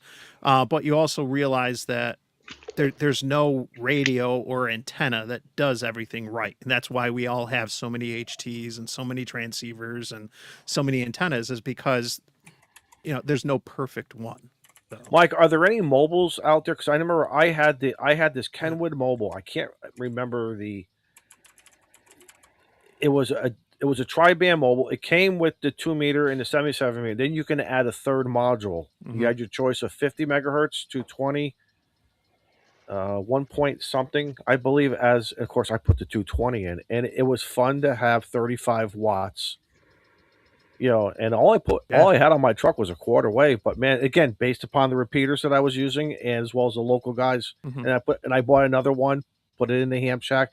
I ran a Yagi. I found a 220 Yagi, and it was great. It was absolutely great. There's a couple mobiles out there, and I'll start off with first Kenwood. I don't think their new one is out yet, right? The mobile that they announced like over a year ago.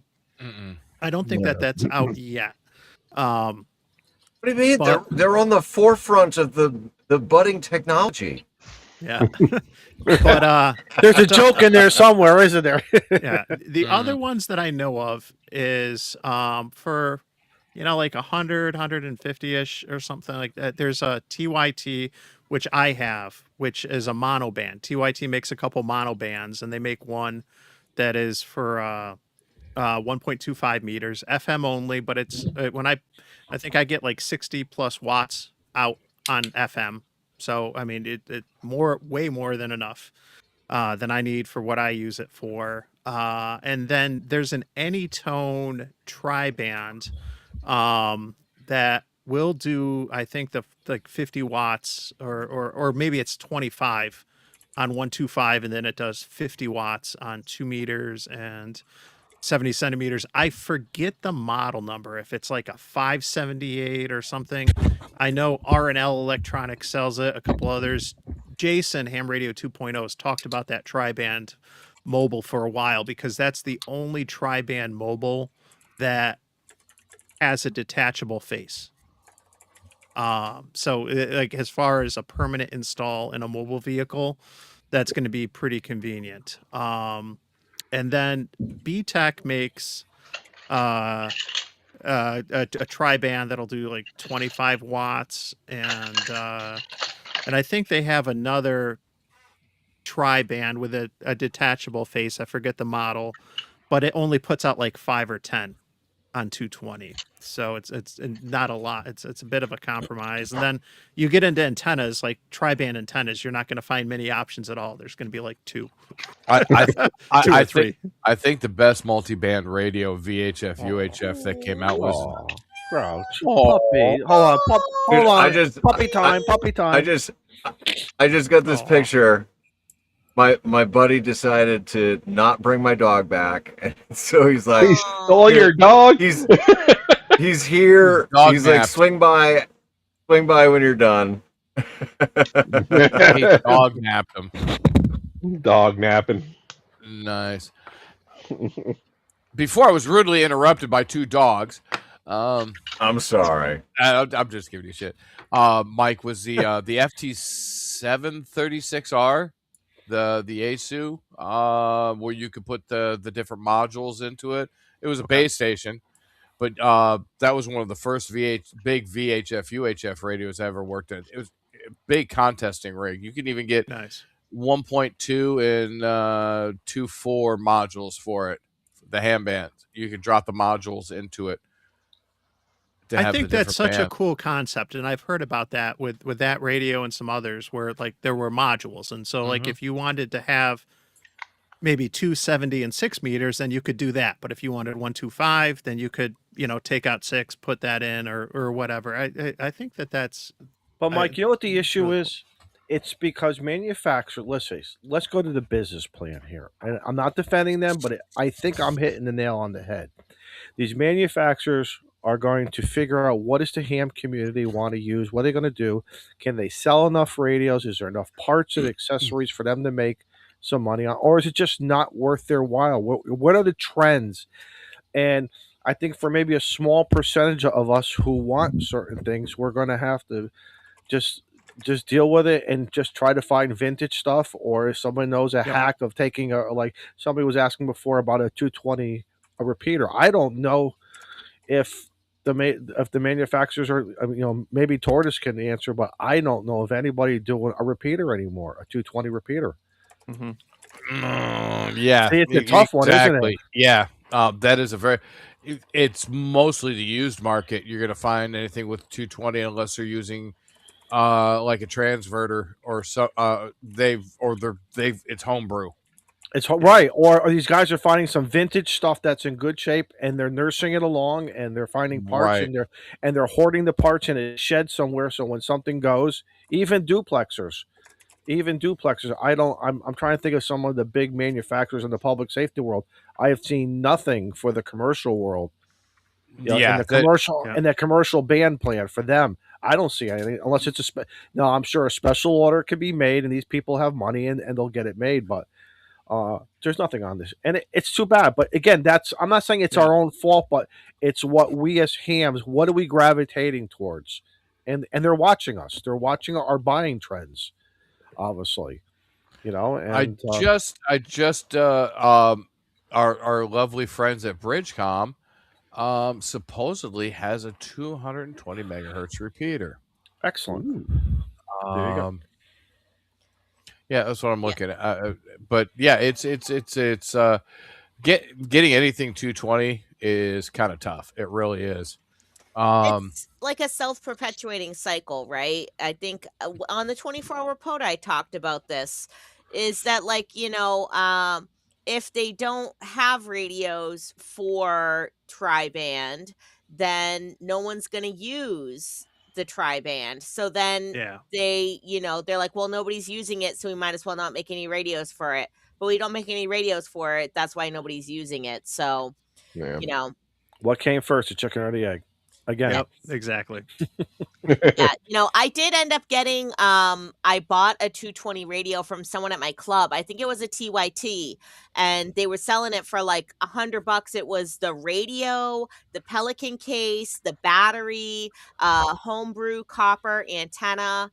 So I couldn't pass that deal up, right? It was so cheap. I haven't put it up yet. There is a 220 repeater in Danvers, and I think there is at least one weekly net on it.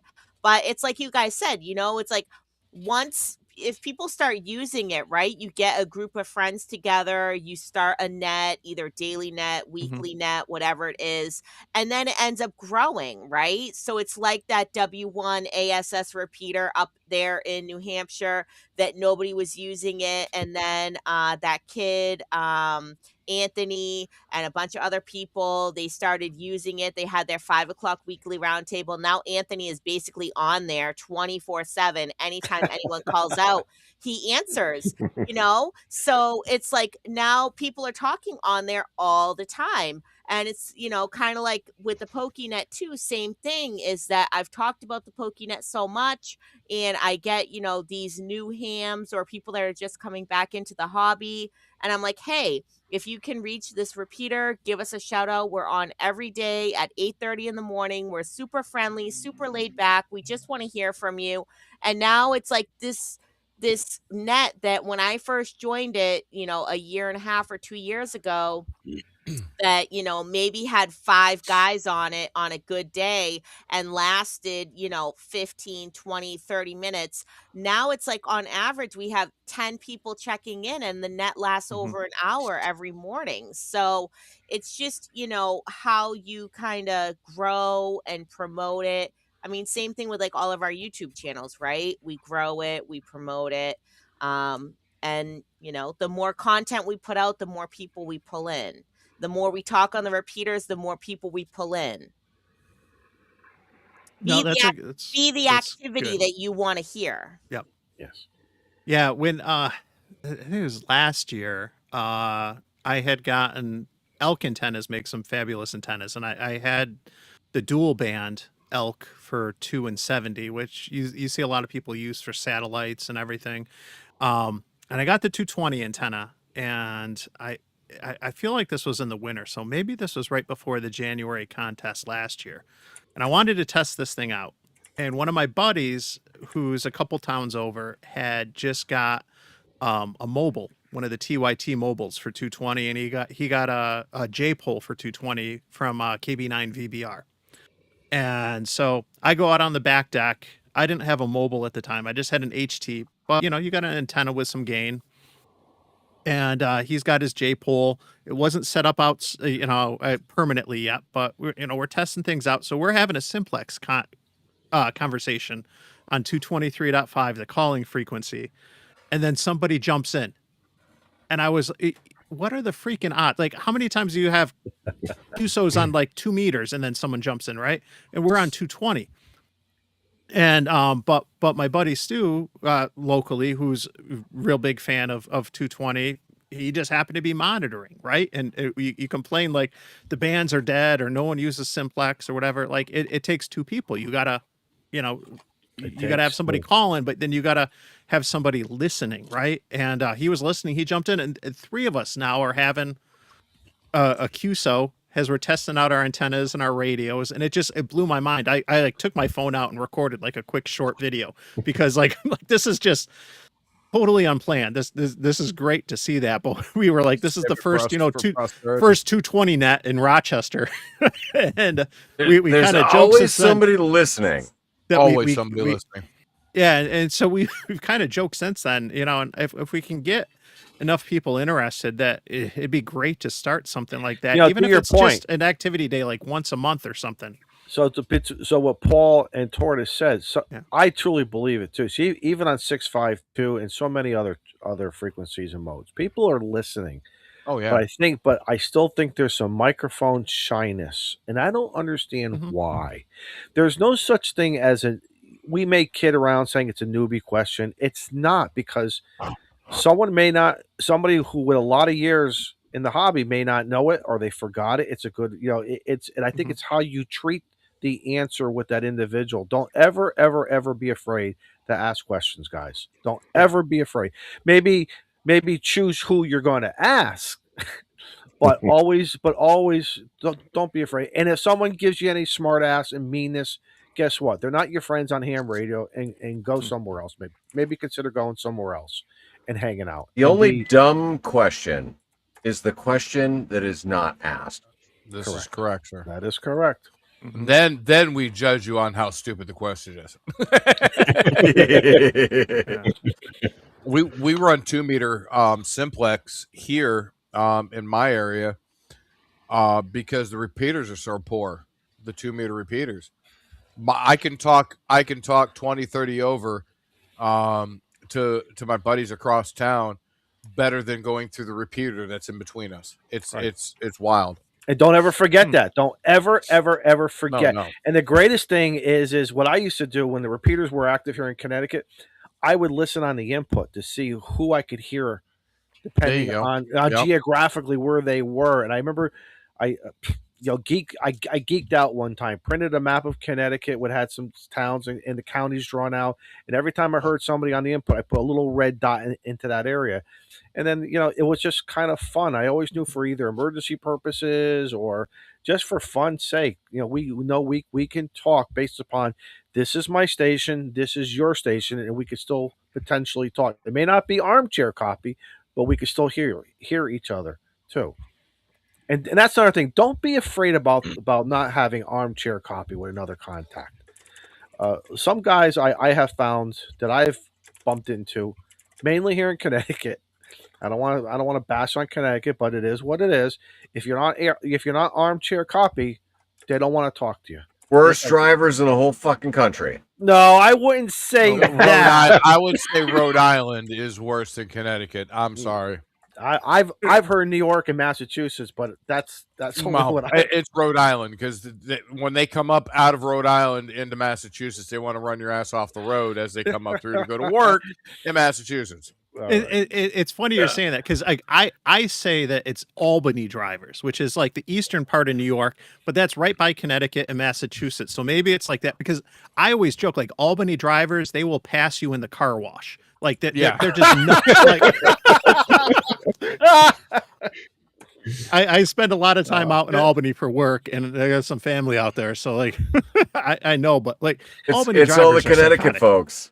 Yeah, it's all, not Izzo, not Izzo.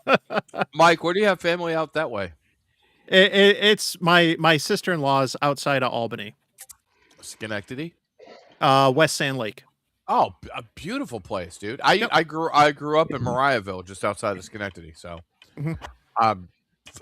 if it's in New England, I've driven there at one time in my life. I like the fact now that Repeater Book offers so many options with their app, because it'll know where you are on your phone. It'll tell you. You guys remember back in the day buying that little ARR? I used to call it the black book, and then you'd have to figure out where that repeater is, Yep. and then you have to go to the map to your Rand McNally. But you really never knew if there was really activity on there, even though it would say it would give you all those abbreviations for a weather net, maybe racist net or whatever. Racist net. Racist. What part of Connecticut are you in? I said Racist net. No, RACES. Don't get me in trouble here. I can do that myself. You just did.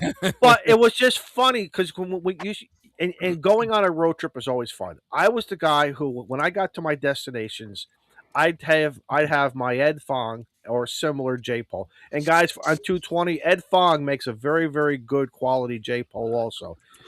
Grapevine, Jason, Grapevine Products has his dipoles, not only for 2 meter and some dual banders, but he has a 220.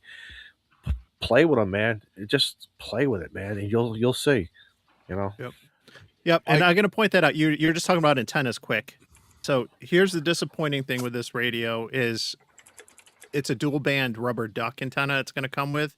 Just a heads up. So I recommend, because there's not a lot of good options for tri-band antennas. Honestly, my experience using tri-band antennas, Nagoya. the Nagoya is the best. Like, Yeah. and it's going to be like $20 or something.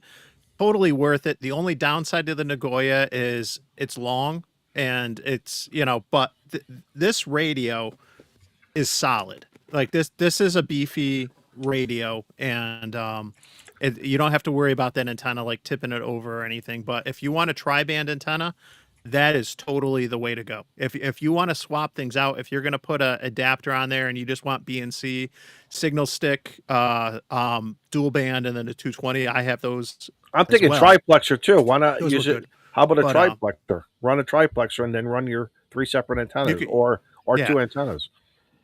Yeah, but the Abri is worth it, in my opinion. It's going out with a couple different antennas and testing, because there's some repeaters near me that are one, it's like a mile or two down the road on 220, but then there's other ones that are miles and miles away. It makes a huge difference, and Nagoya is really good, totally worth it. So Is that I'm is that glad a Brie I'm antenna? glad you corrected, because you said a Brie, and then you went back to Nagoya. Did I? So yes. Are those two? it's Because I gotta have be a the Brie. foot long cock.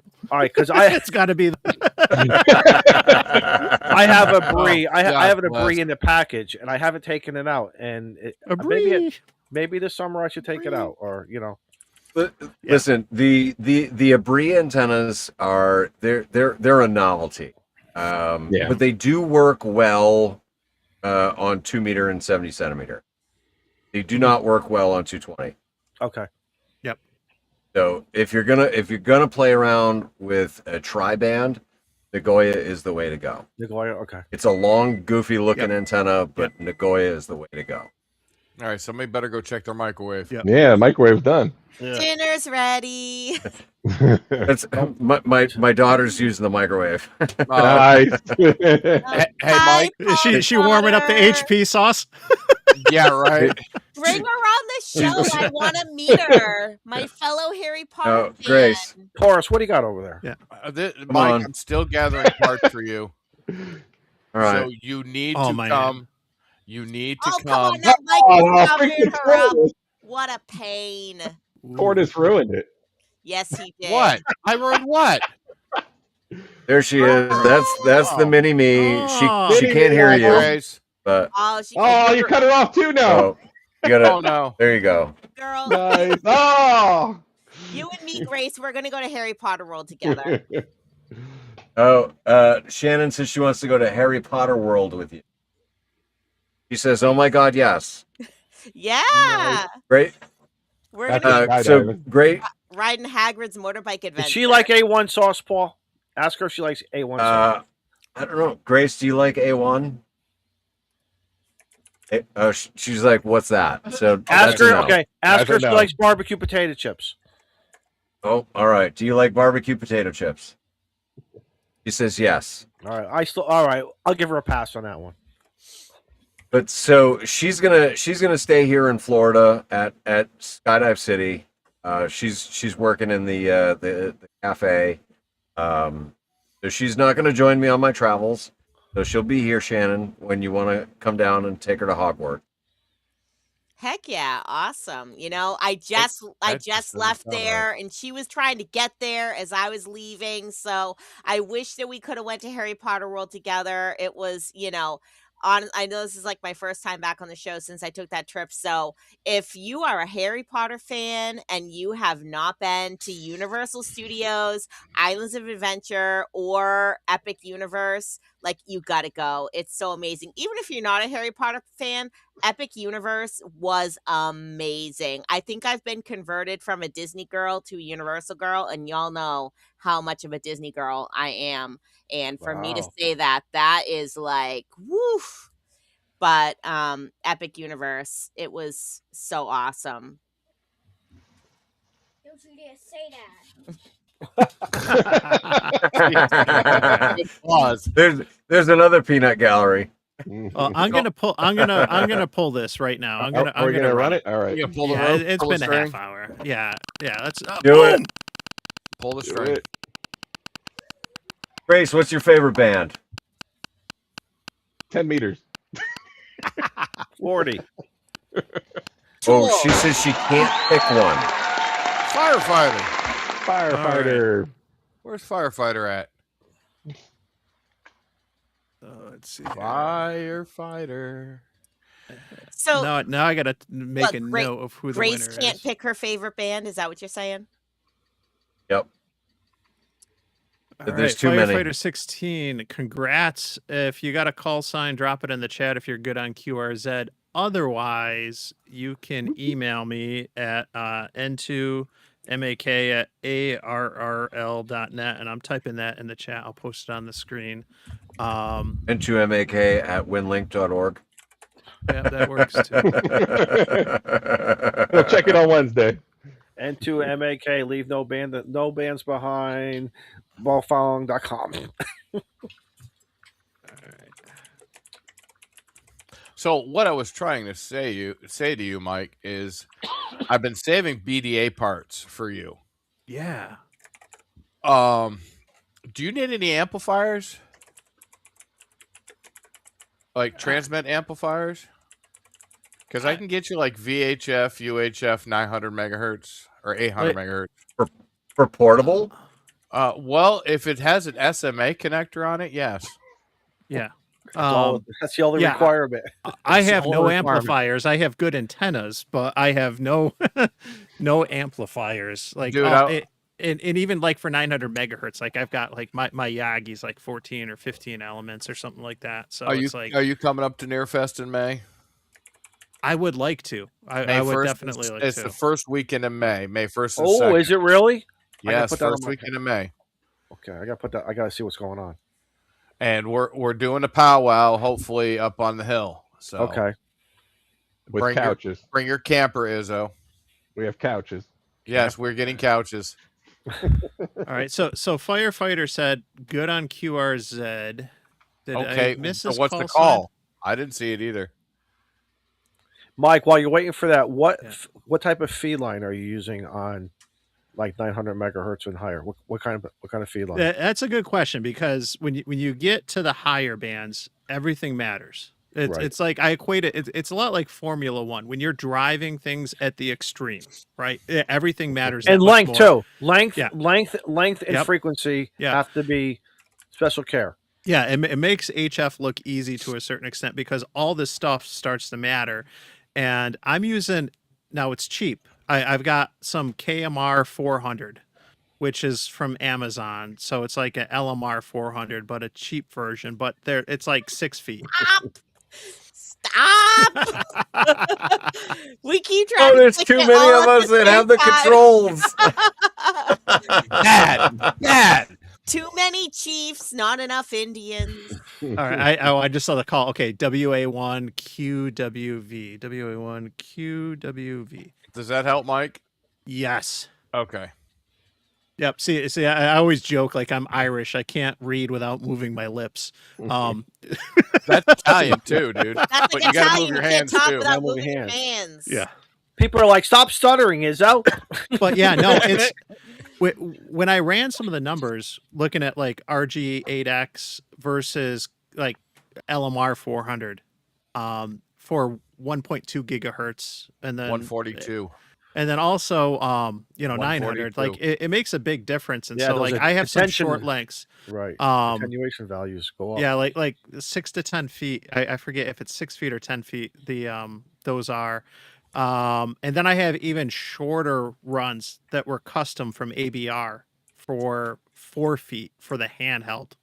Excellent. Because some of the Yagis I have, I use handheld, but if I want to put it up on a mast, then I think I got like 6 or 10 feet. Because like that matters. And if you're, some of the radios I have only put out 3 or 1 watts. Some of them will put out 10, but you want all that whiskey to get out, because if you have an antenna that has 14, 15 elements and you're looking at like, like over a 10 dBi gain, you want all that energy. You want it all to get out to that antenna, because now, like, and I'll use like the handheld Alinco that transmits 3 watts on 900 megahertz. All of a sudden that turns into the equivalent of a mobile radio, because now it's putting out between 40 to 50 watts ERP with the Yagi. And you want all that power, all 3 watts to get to that antenna so that it can get out. And so, it matters a lot more. And then you start playing in the higher frequencies, adapters and all these things matter. You got to have really quality stuff, because everything looks like an antenna when you're at a higher frequency. Everything starts to radiate. You're right. You're absolutely right. That's the truth. And all the things like that are the extremes that you realize when you're playing on HF. It doesn't matter, like, just hit the tuner or whatever. HF don't care. HF don't care, and right. especially you get to the lower bands, you get on 40 or 60. Like, you can use RG 174 to your heart's delight, right? But you use RG 174 on UHF, and like your power's gone before it hits the antenna. Let me get this cable cut, Mike, and I'll Listen, show you what we use. Miles and I, we went to the adult beverage store yesterday, and they had these stands, right, where they put, like the bags that people can, the gift bags that people can put wine in. They just look like little wire racks. Miles was like, "Mama, those are ham radio antennas." I'm like, Nice. "No, they're not." They probably Everything could is be. a ham You radio could antenna. probably, wire it up, tune it up with the G90, but I was like, "Those are just racks, kid." But does the I Packy like- antenna? Very good. Very good. Maybe we'll have to try it out someday. Someone else who understands the Packy. Here you go, Mike. I like to call it the adult beverage store. Ooh. I So, don't know Tortoise, what do you got over there? Hold on, I got Big it. in him. Big in him. There you go. I did. Will this focus? No. Almost. There you go. Perfect. That's RG 142. Okay. The outer shielding is silver plated. Oh. That's Very sexy. nice. This is RG 142, and it just has a standard nylon and then a copper center conductor. But we use RG 142 for everything UHF and up. I was just say, what are the Now I got something to attenuation think values? about when I go to bed tonight. Ooh. What's the attenuation values on that, Tortoise? Really? You want me to go look them up? Just real quickly, like 100 feet. What's the loss at 100 feet at 450 versus? I can look it Who's up. running 100 feet of that stuff? Exactly. No, nobody's running 100 feet of that stuff. But Unless we're trying to go around your mom. bravo, sir. Bravo. I was gonna say jumpers, but then again, that could get me in trouble. Bravo, sir. That was awesome. Let me look it up. To go to the comparator to. What are you running that into? What's the application? RG 142, silver plated, silver coated, copper clad steel interconductor. Dielectric is extruded solid poly something or other. Outer jacket is silver plated, copper braided shield. It's 43 pounds. Weight is 43 foot-pounds. I don't know what the hell it is. Bend radius is 1 inch. Here we go. Frequency loss, attenuation. At 10 megahertz, you can run attenuation is 1.2 dB per 100 foot. At UHF, it's 8 dB per 100 foot. At 1,000 megahertz, it's 13 dB. At 1,500 megahertz, it's 16 dB per 100 foot. So we're not running it per 100. We're lucky if we get jumpers more than 1.5 to 2 foot long. I was just gonna say 18 to 24 inches, right? Yeah, if it's that, I think this is a 2 foot jumper.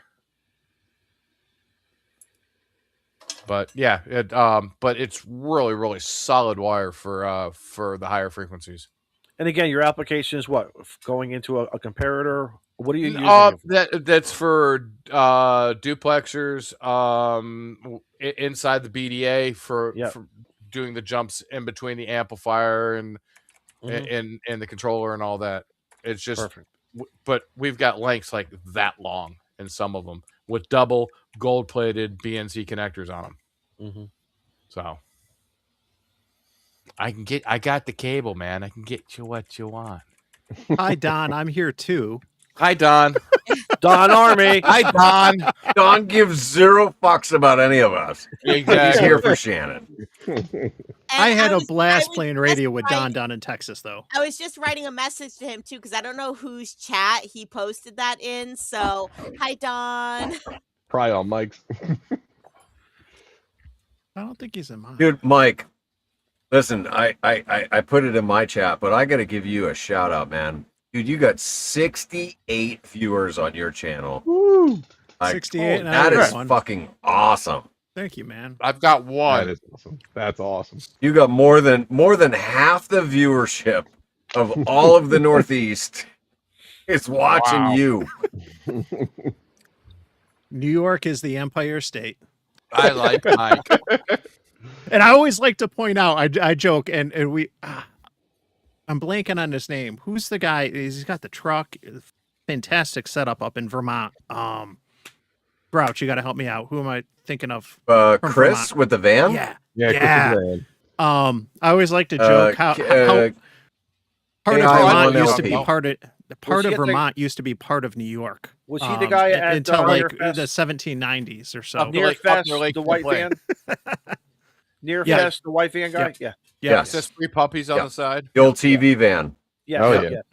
Yeah, because I always like to joke how part of Vermont used to be in New York until like the 1790s.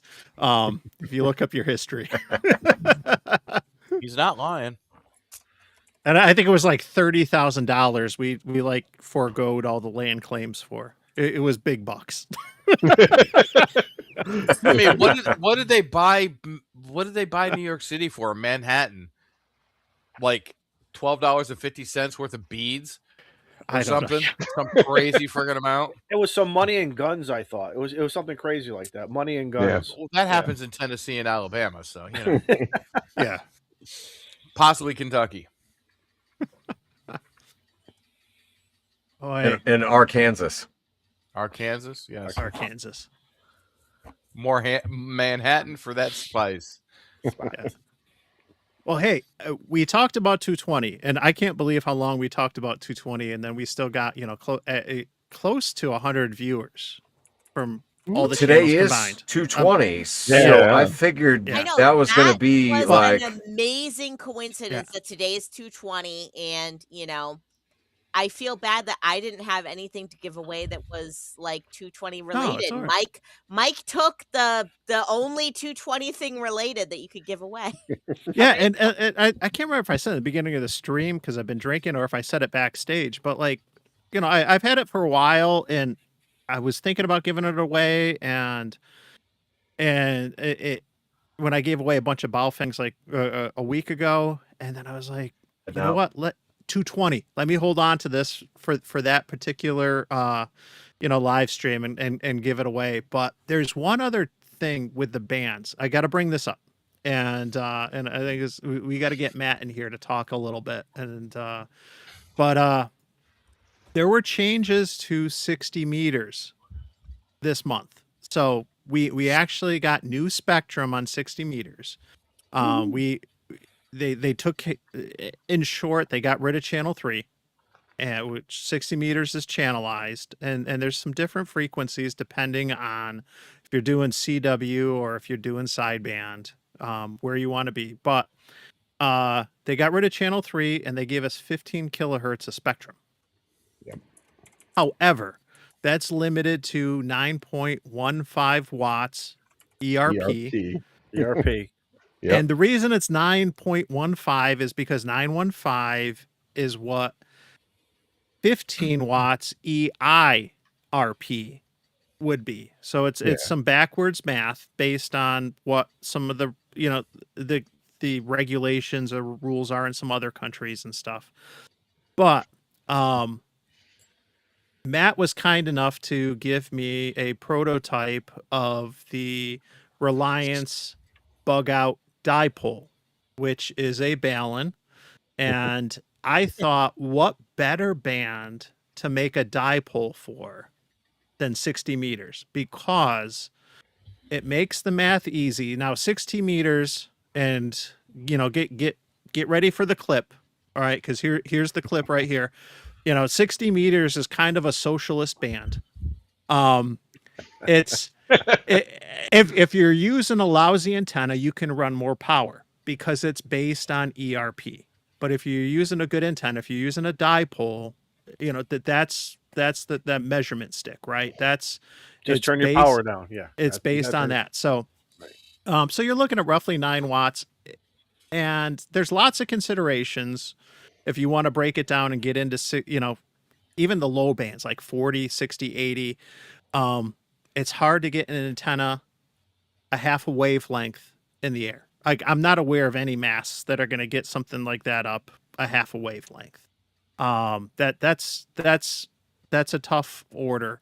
So you're going to have a little bit more invis characteristics to some of the propagation depending on your antenna. That said, you can run a vertical, but when you're running a vertical on lower bands, you're going to worry about more ground loss. If you're on 40, 60, 80, you want to have a lot of radials out. And for what I do, POTA, that's tough. That's challenging. Usually we're throwing out like, what is it?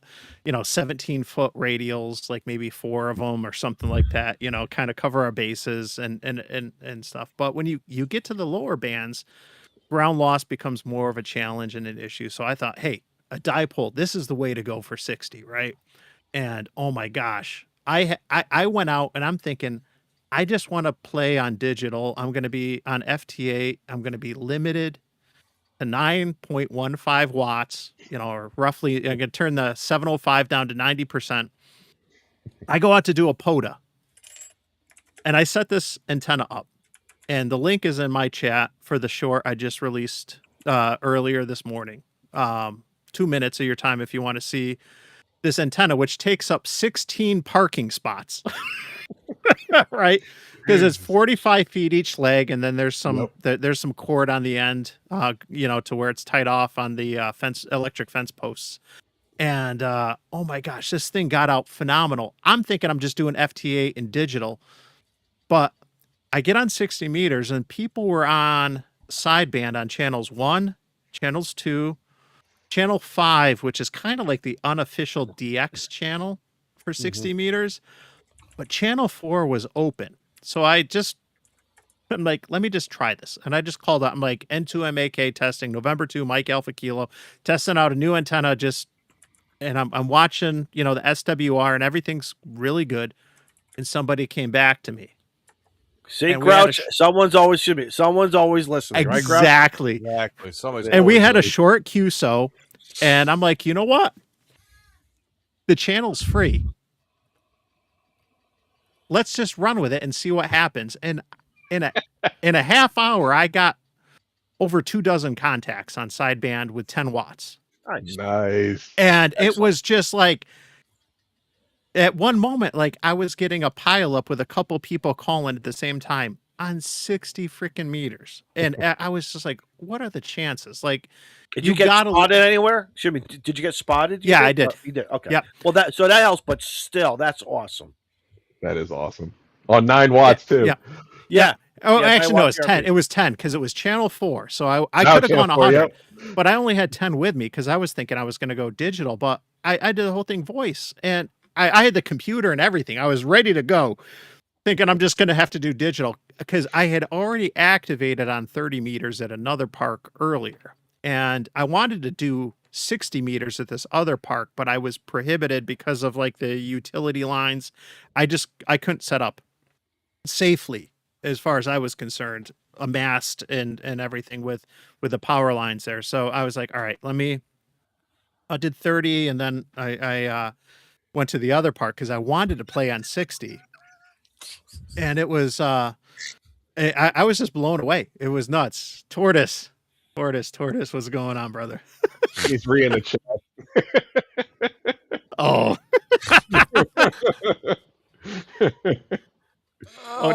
is. There it is. Yeah.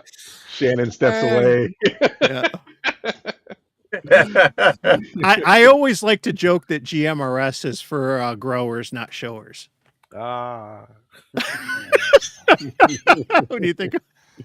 What do you think I get the nickname Tortoise? Saying. Yeah. But anyway, that's a 60-meter pota, and it was oh my gosh. I mean, something as simple as a dipole. It just was phenomenal, even though it was only up maybe 20 feet. Fantastic. So hopefully Matt gets those listed. No pressure. Yep, no pressure. Sometimes 20 meters is 20 that's all meters. you need. Yep.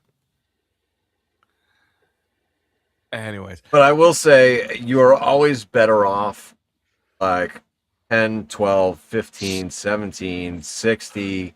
Like play around. Do something different. Mhm. Like you don't have to go to 20 because that's where everybody else is going. Everybody else doesn't have an imagination. But there's other people listening on the other fucking bands too. Yes. Yep. I've always said 20 meters is like Main Street, USA.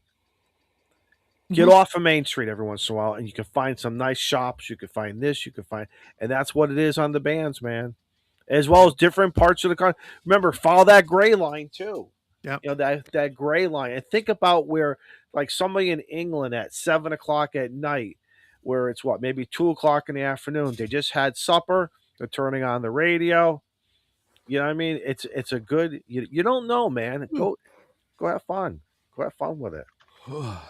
I've been activating very early on Wednesdays, except for this week when the kids are on vacation. But my oldest son, who's 16, is in driver's ed, and he's got a class at 6 a.m. on Wednesdays. oh God bless. And so I kind of was like, well, if I have to bring him to the school at 6. I'm like, might as well just go out and play Pota, right? And so I've been and it's been when does a interesting. kid start driving himself? Yeah. So right.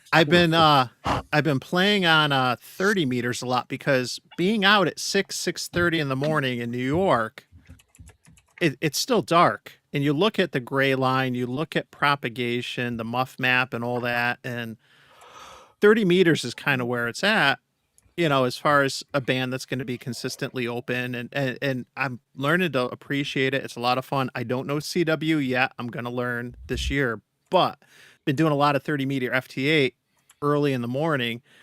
And I think the last time I was out last week, I got Japan 3-4 times. I got like 3 or 4 contacts with Japan running 10 watts, like on 30 meters Nice. in the morning. And I'm at my club meeting, shortly after, and one of my colleagues was talking about like, oh, you know, he's trying to work a lot of DX on QRP, and I mentioned, hey, I got Japan like early in the morning, like on 30 meters, you know, you might want to give that a shot. I get a text like the next day, sure enough, he's like, dude, thanks for the tip. Like, he goes, I got Japan on 30 meters in the morning, just like you said, you know. And that's part, like, RF around and find out. Like, go try different bands, try different modes, try different times a day, try different intended deployments, try different setups, try everything, and just see what works, what doesn't. Don't be afraid to fail. This is how we learn. You know, it's one thing to memorize and pass the test, but then you get your license to learn. This is what we should be doing. RF around, find out, you know. And it was like a cool text to get, like, dude, thanks for the tip. That worked, you know, and boom, there you go. Yeah, so Nate that was was asking about what is the gray line. So Yeah. if you want All to right. Before we explain the gray line, I Oh. just wanna tag on to what Mike said, right? Because nobody had ever done parachute mobile via All-Star. But Right. why not try it? Right? Just fucking try it. You never know. There are so many naysayers out there. Yep. Just try it. Experiment. Have fun. Do your thing. Go ahead, Shannon. No, so I was just gonna say, you know, for the newbies that might be out there, because we do have a few new people in the chat, new hams in the Yep. chat. The gray line is, you know, kind of like right where that sun is setting in one area and it's rising in another, and you can get some really crazy propagation along that gray line with They the don't know what the ionosphere. fuck they're doing. Who did that? Who said that? Who do That you was think? Mike. That was Mike. No, that That was wasn't not Mike. me. That was not Mike. So, you I know, don't know how to do that. you know, and Izzo made a good point, right? Like, we have to keep in mind that when we're making radio contacts with people, right?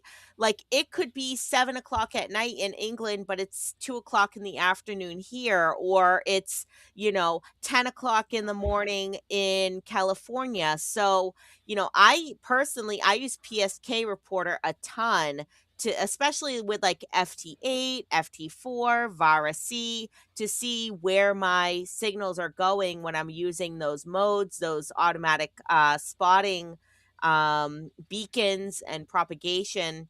So you can sort of see on there where the gray line is, and then you can sort of get a sense of, okay, what bands are going to work at what times to what locations.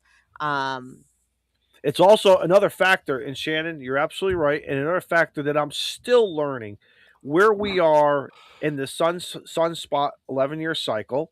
What what is going on with the K index for that day? The solar. There's so many things that I look at things as maybe a general guidance, and after that, I just throw the hook into the water and see what fish are going to be there. It's really at the end of the day that is it because there have been times, especially like, and I'll give an example. Let's say we have a G5, something crazy wipes out the bands for 2 or 3 days. All of a sudden in the evening, I remember one day I'm down in the shack, the last storm or the previous storms, and all of a sudden, like 20 meters is like going. All of a sudden you can hear it within 15, 20 minutes. It's getting better, and then all of a sudden, an hour later, it's getting better. But the graph reports that you see on the web and social media have not caught up, and those are always, I believe, Tamantha explained it as that's a 6 hour, 3 hours what was, and 3 hour prediction of where the atmosphere is going to be. Yeah. It's not a fish finder. The fish, if you're a fisherman, you drop the fish in, you drop that camera in, you see exactly what it is. This is not exact science. But play with it and think about it too. Just like Shannon was saying, think about where and I guess you do something crazy, guys. When I got into POTA about 6, 7 years ago, I used to like going out on Sunday mornings around 10, 11 o'clock. And back then there was not a lot of activity. And a friend of mine said, "Oh, they're probably all in church." I think she was right because I think back then a vast majority of people were in church, and then it just seemed like after noontime, 1 o'clock my time, my contacts, I had an increase in contacts. Now, is that the craziest thing that has ever come out of my mouth? I don't know, but it just seemed to work there for a while. Now, am I saying less people are going to church? I'm not saying that. Don't send me any email. Send everything to n2mak@arrl.net. But again, there are trends there. There are just so many trends to but don't get lost in the scientific data of it. Just use it as a reference, I would say. Yeah, it was As just well as what? Turn on the radio, right? Turn on your radio and call CQ at the very least. I mean, Right. honestly, Grouch can vouch for this, right? Like, one of those days that we went out for POTA, I don't know if it was the first day that we did the what was the state park you were Russell Abbott. If it was the first day that Russell Abbott.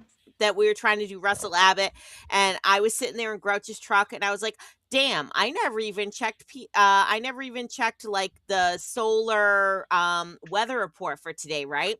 So I go and check the ham band conditions, and it's like everything is red. Everything says 4. We're in the middle of a solar storm. I'm like, oh man, we're gonna have like the worst day ever, right? And what happened? We had like the best day ever that day. We made contact with at least 5 different YL stations, which you hardly ever hear YLs on the air. There were tons of YLs on the air. We were making DXs to Europe. We were making Park to contact. Park in Colombia. See, Yeah, you like thought it South was a full America. moon that brought out the crazy women. It's actually solar spots. Right. We now And then- have it. Hey, listen. And Paul and I were at a park the first time I met Paul. And remember, Paul, we're chasing, we're getting frustrated. It's the antenna, only to find out, well, you were operating like 1 watt. I think he 5 watts. And as soon as he kicked up the power, man, all of a sudden that station heard him, man. I think it was DX too. Well, it was fun. And to boot, right? I mean, the park we were at was what? It was Bigelow Hollow. And you're in a And you are literally We in are a hollow. literally down like nothing but mountains all around us. 360 degrees all around us. We're at the 5 watts to the shore. Netherlands. Yeah. Wow. Fucking 5 watts to the Netherlands. Like, You know. I Yeah, mean, that's even got Watson, right up that hollow. even Watson said, "Guys, what the heck are you doing? Come on!" And all of a sudden, and once he kicked up the power, all of a sudden now he's making contact. It was fun.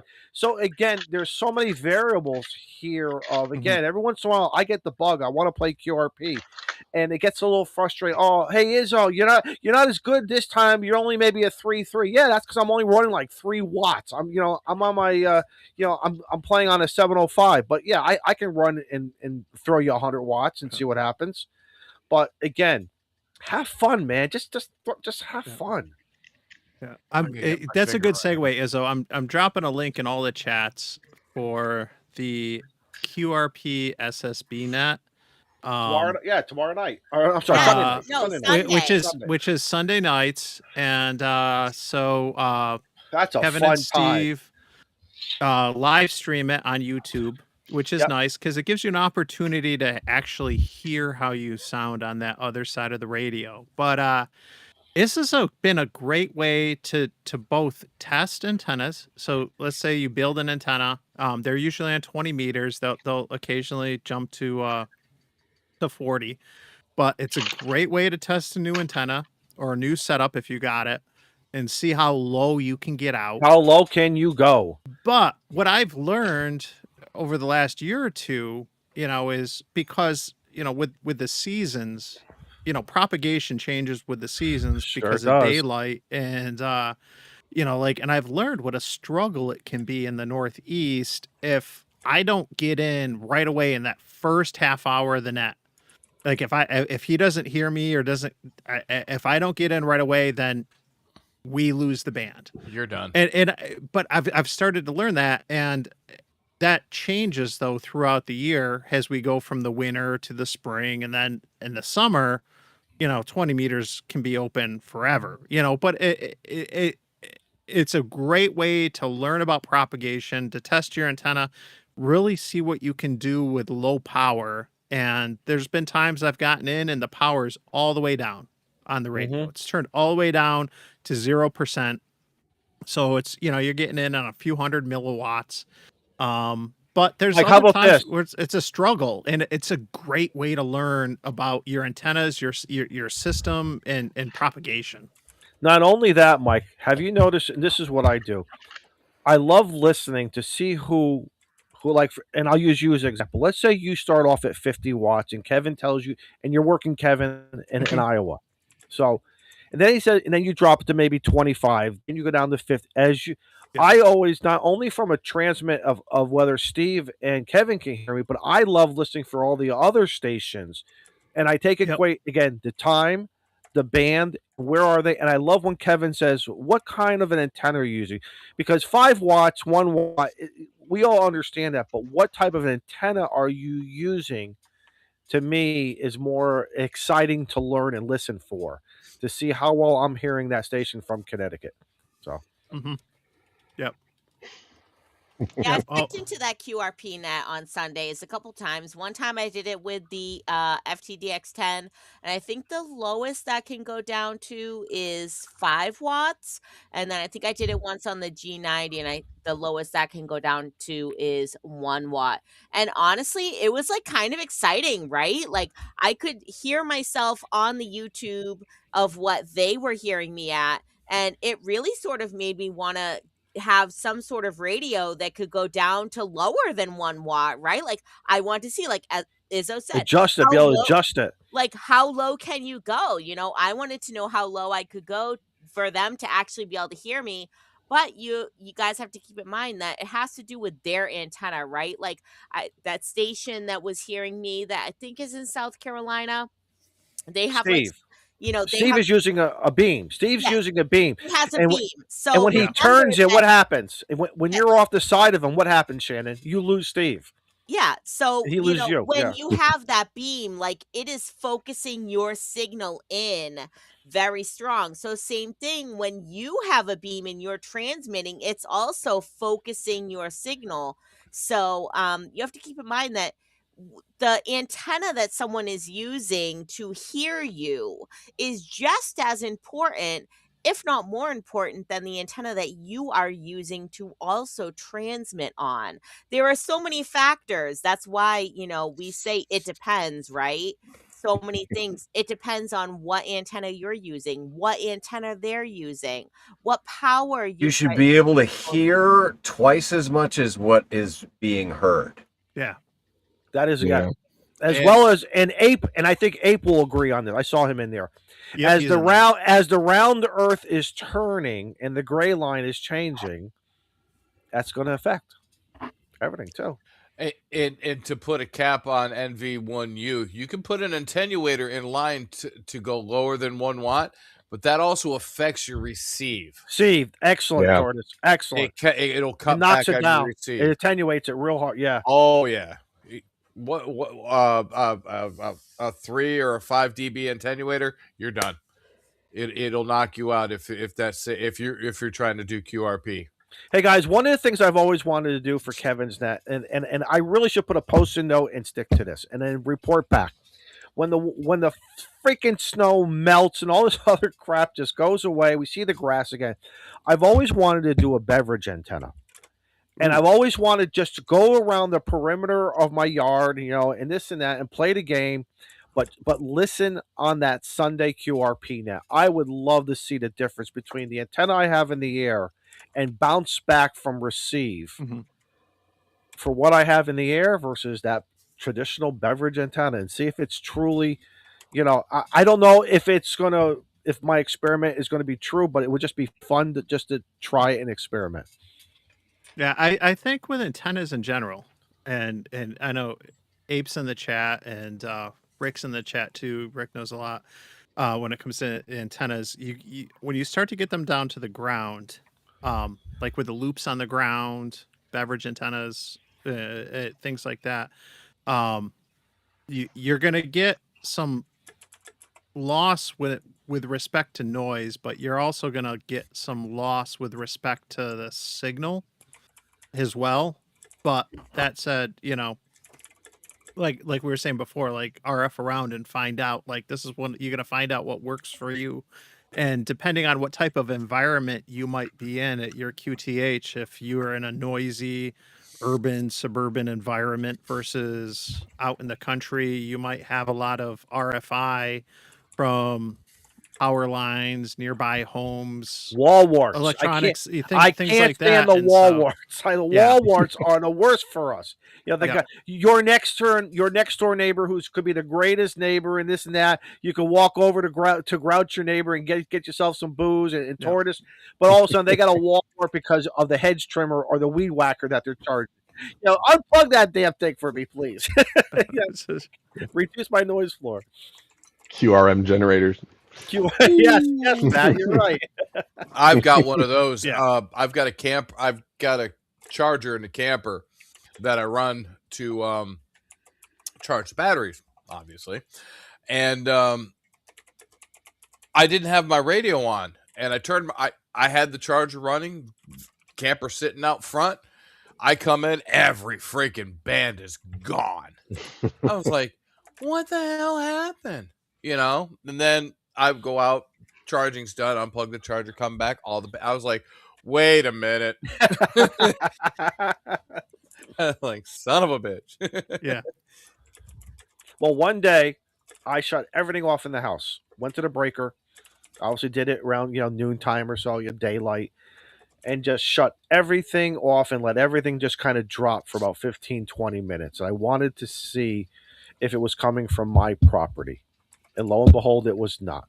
So did I get lucky? I don't know, but I think I know. But I got good neighbors. I don't want to, I'll deal with it. I'll deal with it in other ways. And that's why there's POTA. So,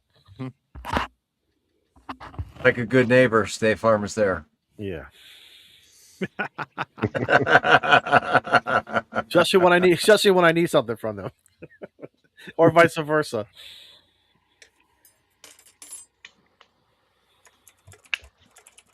I just dropped another link to the QRPSSB net in case anyone joined later, since we were What talking the about that. fuck? That's a fun time. Ham stands for holding a mic? When did that happen? Yeah, when the hell did that happen? Who I came never up with heard that? that bullshit? Did that come from a CW guy or No, holding a mic. Where the hell did that come from? Right? Somebody blew rainbow freaking sparkle farts up your ass. Jesus. That's awesome. I mean, sounds good to me. Jimmy's. I was always told that ham stood for having another meal. Yeah, usually after we're done or during or after we're done playing radio. Yep. Good stuff. Anyway, I was just saying I shared another link to the QRPSSB net on Sundays. I know we're coming up on the time change in a couple weeks, but it's usually like at 6, 7 in the evening. Yeah, March 8th. Yeah. Yeah. So. I'm sorry. What was that, Mike? I thought we weren't doing that anymore. What time is that? 6, 7. Oh, jeez. Come on. All right. Now that Mike These has fucking monopolized 2/3 of the 2/3 of the stream, Matt, how the hell are you, dude? Doing good, man. Jesus, you've been like quiet and down here, and just... It was a long day. He's making antennas the whole time. He's Yeah, quietly winding them roids. I was.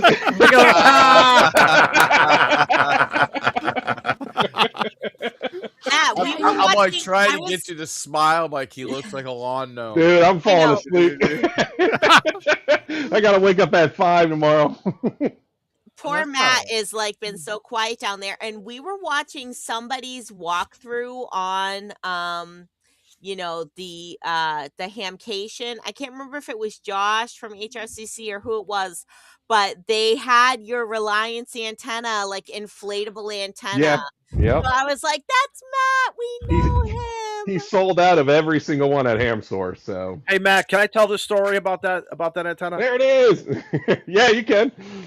So guys, I bought one from Matt, and I said I got to try this. Because I love freaky new things like that and everything. How do I keep it clean? How do I keep this thing clean? PG. You don't have to at this point. Yeah. Well, I don't want to get We're anybody. fucking way off the rails. It's all right. 9 o'clock. All right, got that thing fully erected, and all of a sudden, a wind came by and it bent it over like this. Yeah. But I was still making contacts. Even though it was limp, you were still making contacts. Limp, the inverted L. And I was using a 705 on 10 watts. I had the battery on hooked up to it. So, and then all of a sudden I look out, I'm like, wait a minute, how the heck am I still making contacts? Sent an email around, and then so there's a double ring. So you put a ring. So I again, another reason why I can't wait to get this snow and get back, put the 10 away, get back on the back porch here, and I want to use a double ring to keep it up. And I can't wait to use that antenna. It made it made great contacts on 10, 15, 20, and 40. I think, and I'm just sitting here like it was like how we're all rag chewing right now. Mm-hmm. It was incredible, absolutely incredible antenna. So it's not a novelty. Whatever black magic is in that tube, It acts like a 4-inch pipe in free space. And it might be in QST in a couple of weeks, just to let you guys know. So we'll see. I highly recommend anybody, if you want to try something different, and putting the air in it is real easy. That's real, and taking the air out is real easy too. It folds up nice. You just blow it really good, right? Exactly. That's what it is. Like a lot of practice with the blow up dolls. Yeah. I didn't say that. Any questions? That's N2MAK at ARL.net. That wasn't Mike. Don't throw him under the bus. All right, that's another. But you know, that's I would add. that'll be the first and last time in history we'll ever hear Izzo say, "I need 2 rings to keep it up." Yeah, really. It So worked. no pressure to Matt, but the next time we do a giveaway for the inflate antenna, it's going to be like hashtag 4 inches in free space. Yeah, right. Matt's other antenna. My other goal this summer is that Rybakoff. I know Well- nothing about this, and I want to learn about this Rybakoff stuff. So Hold on. All right, 4 inches in free space. Because when I'm done playing with this is a giveaway. Nice. So Oh, Nice. 4 inches in free space. Yes. Grouch, Yes. I only had, I think, the ground radials that came with it. I did nothing. I didn't alter anything. I just did exactly what the instructions said, really. And plugged in the coax into the analyzer. I looked around. Everything was good. Didn't have to use a tuner. Put it into the radio. Called CQ, chasing some POTA, and they were all coming back to me. And it's been 6 months since somebody said they would send me one. So What? Oh, Oh, I gotta send both mics one. Dude, get over yourself. I had to wait for like 8 months for mine. Oh, Shannon could have had a baby in the time it took me to get that fucking inflate antenna. What? woo! And in other news, Wow. This is why it's safe to talk about condiments. No, what happens in POTA stays in POTA. Now, right. Izzo, I Don't get me can't started. resist the bait. What's that? You want to know about the Rybakoff? I'll make Yeah, it real I want to simple. learn. No, yeah, put it at a kindergarten level. So it's a random wire. Okay. pretty much. First and foremost, it's a random wire. If you hook it up to your radio, and I think N1JUR has a video where he forgot his tuner, it'll probably work out fine on, I think, 10 meters, where it'll have like really low SWR, but it's a random wire. But with random wires, we know there's nothing random about the lengths. Correct. These lengths are all magical, and you're trying to thread a needle, obviously, with impedance, where you're trying to get not a low impedance, not a high impedance, but you're trying to get like a medium impedance antenna where your antenna tuner can do the work. It's great if you can get it with a 3-to-1. Sometimes you might need a 10-to-1. And that's going to depend on, if Ape's still in the chat, they did a lot of testing at CAR with the different toroids and the different mixes and stuff. But ultimately, you're using a 4-to-1. Yep, I have all the Unknown. parts. I have that. So you're Yep, using a 4-to-1, Yep. and it's a random wire, and it's a vertical. But the magic thing about this is, given the length, which is 24 to 25 feet, you're gonna avoid high lobes, like high radiation lobes on the high bands, like 10 and 12. If you start to get up to like some of the common random wire lengths are 29, 35 and a half feet, 43 feet. If you use random wires like 29 feet or above on 10 and 12 meters, the high bands, you're gonna be, I don't want to say having a cloud warmer, but you're going to start sending radiation up higher rather than lower. Correct. But because it's a shorter random wire, you're going to get lower takeoff angles on pretty much everything from 20 through 10.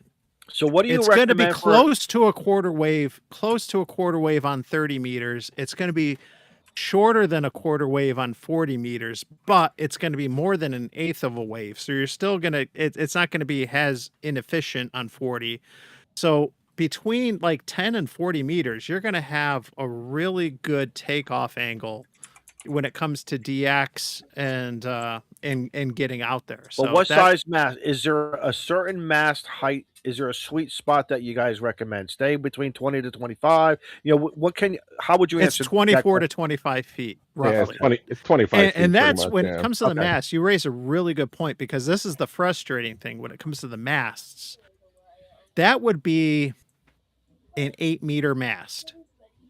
And I'm not aware of anyone that makes an 8-meter mast. There's actually 7-meter masts, and I think Callum, DX Commander, has a 7-meter one. And there's also, obviously like 10-meter masts, but there's not one that's going to be quite spot on. But you can adjust. But you can adjust your mast heights depending on what manufacturer you have. Yep. So ideally, if you got like a DX Commander, or I have an MFJ 10-meter mast, that's good. That's a good way to do it, and stuff. But you want to run the vertical. You're going to need some radials. Your ground and the toroid and the winding is going to impact what bands you can tune with a 3-to-1 versus a 10-to-1. But at the end of the day, it all comes down to the magic length and the takeoff. Okay. The takeoff angle. That's where this thing really sings. And if you're going to use it on the high bands, like 10 through 20, you're going to get out like gangbusters. It's going to be phenomenal.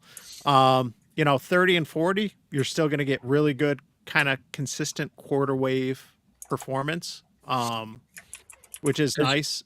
Because the game plan is field day, ARRL in June, depending on my time off and everything. I think I want to use the inflatable antenna for that, and then for just some off stuff, in the backyard here, play with a Rybakoff before I bring it out to a POTA, if that's what I want. I haven't decided whether I want to use for POTA, because POTAs are usually just quick, hour to 2 hour stints.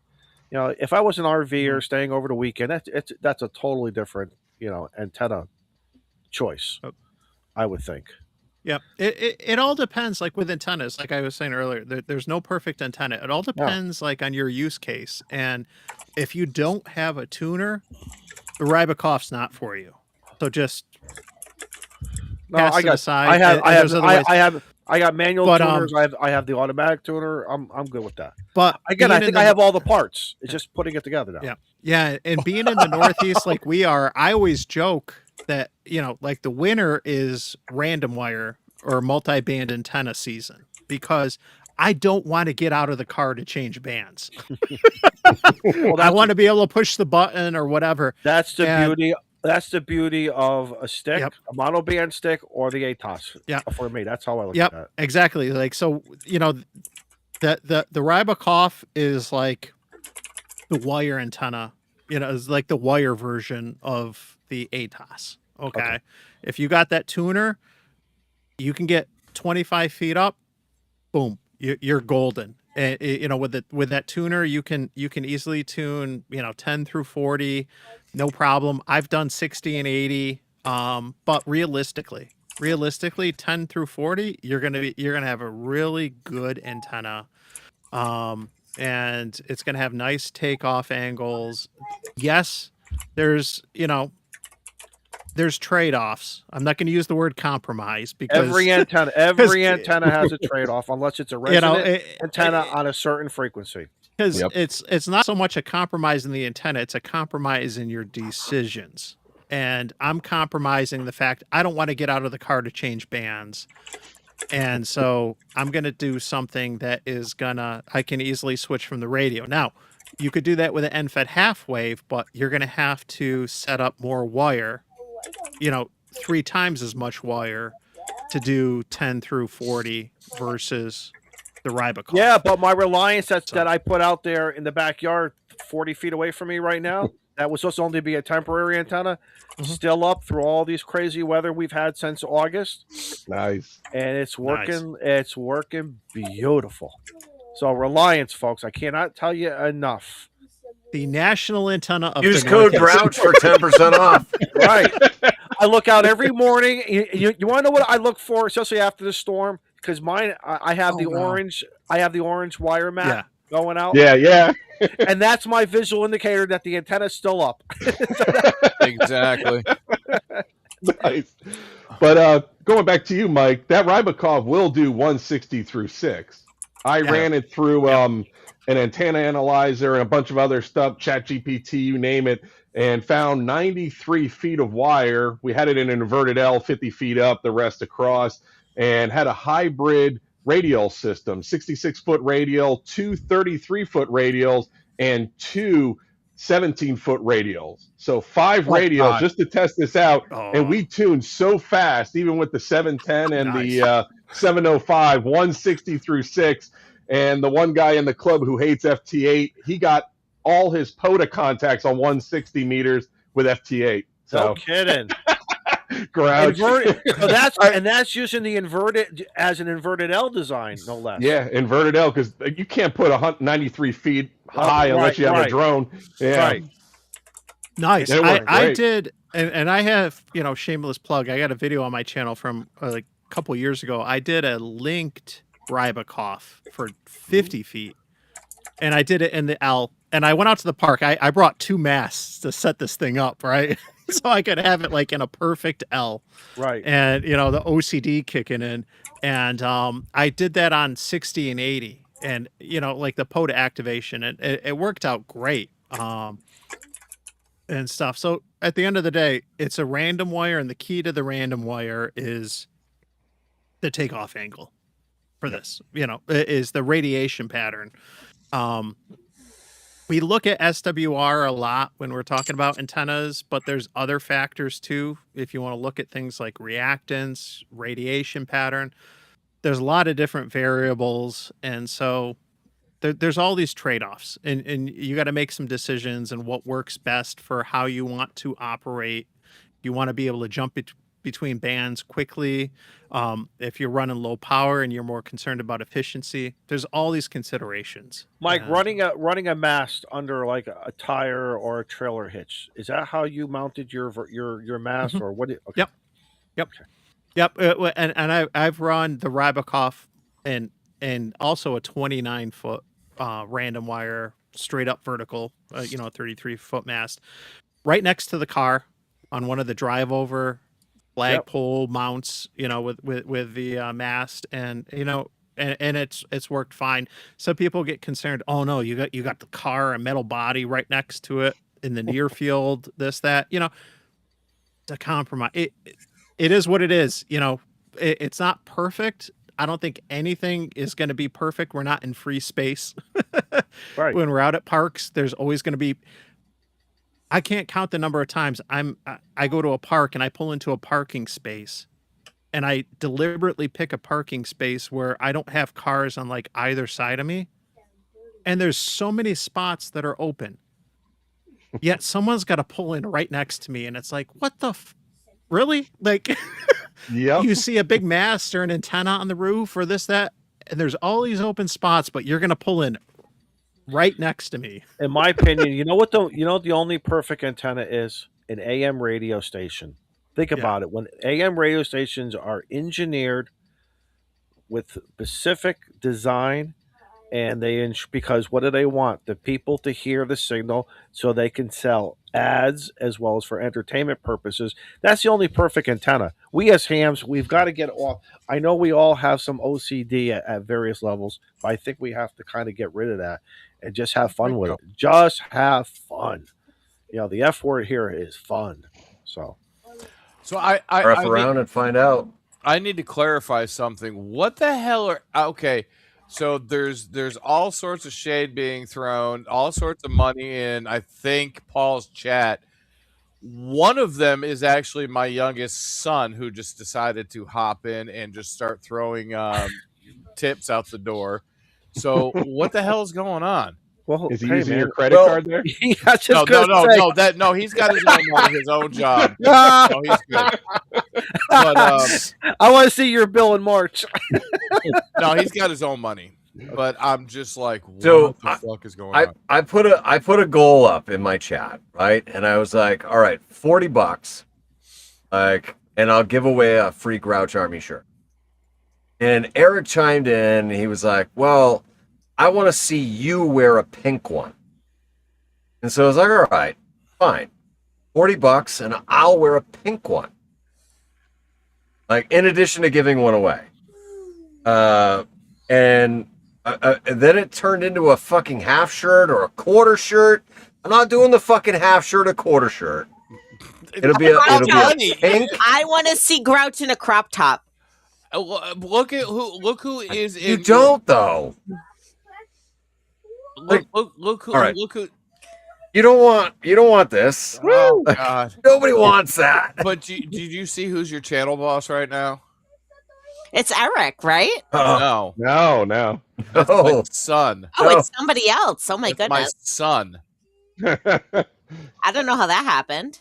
He hopped in the chat and he started throwing money because he's Mr. Moneybags out there in Oklahoma. So. Oh wow. Making super it chats. rain. Super chats really knock the health down, and so yeah. What is it? $10 So- to get a nude, $20 to not get a nude.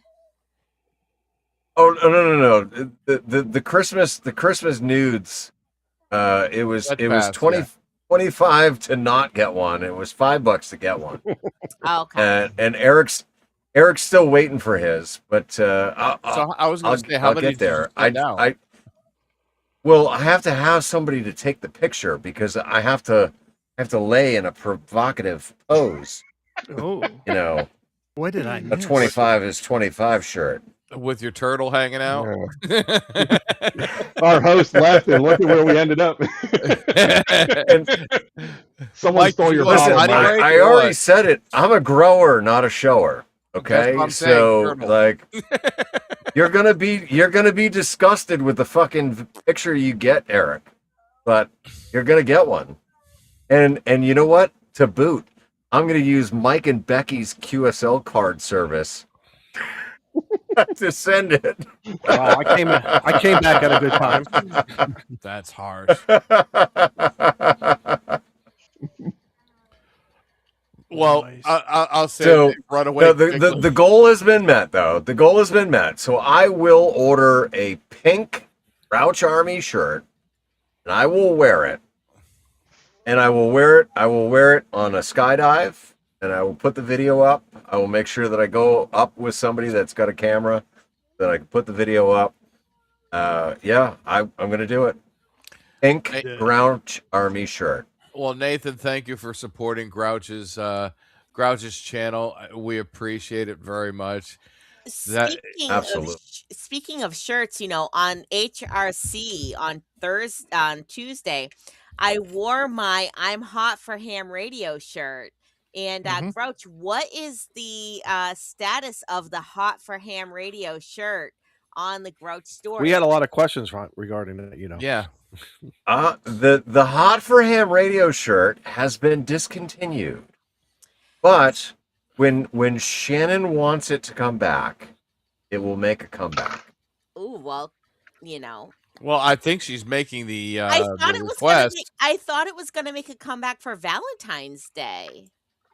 Oh. So if We missed that opportunity. Listen, if y'all out there are hot for ham radio, then you're gonna have to send an email to N1OG on, if his email's good on QRZ, send him a message. It's and good on QRZ. let him know that you want to see the "I'm Hot for Ham" radio shirt come back on the Grouch store. And Hey, what's a crop top? Eric was posting. Who just asked that? Izzo, do you really not know what a crop top is? I don't know what a crop top is. How old bow. are you, Izzo? 60 something. Good Lord. A crop Was it something? top- Was it something in the 70s? Oh, The Shannon, crop top is the please show piece us. that goes below Shannon, the, please show us. It's a Show us what is a crop top. A crop top is a shirt that comes, halfway. Oh, I know that then. Oh, I just didn't know it was called that. And some girls would take the button-down shirts and they would tie them. They would tie them over here, at that line. At And the it- midline, You call it a midline. We called it something else, but the gray line. the gray. Yeah, that's the gray line. All right. Gray line. That's the gray line. All right. Yeah. Oh, boy. Yeah. and the peanut gallery. Thank you, Eric. J.U.R. All right. Thank you. So the thing is, if I turn it into a crop top and I skydive with it, you're not going to see anything other than all of my skin because the wind is just going to blow it up.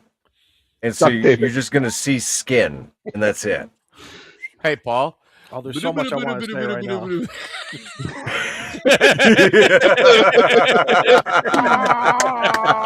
You make it hard for.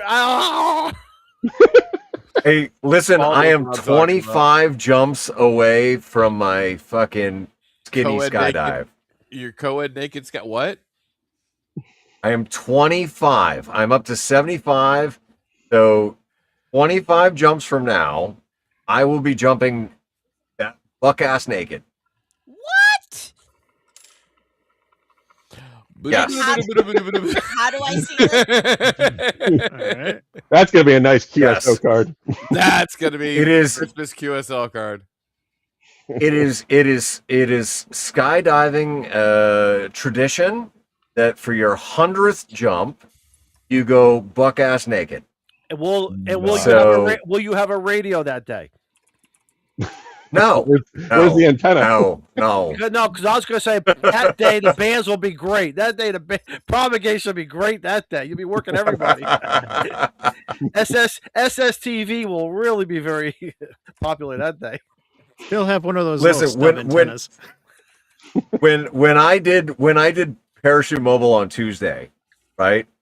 Everybody on the ground was watching me because I was the only one up in the sky for like fucking 12 minutes after everybody else had landed. And they were all taking bets on when I had unstowed my toggles to resume full flight. And I was like, no, I didn't unstow my toggles until 3,500 feet.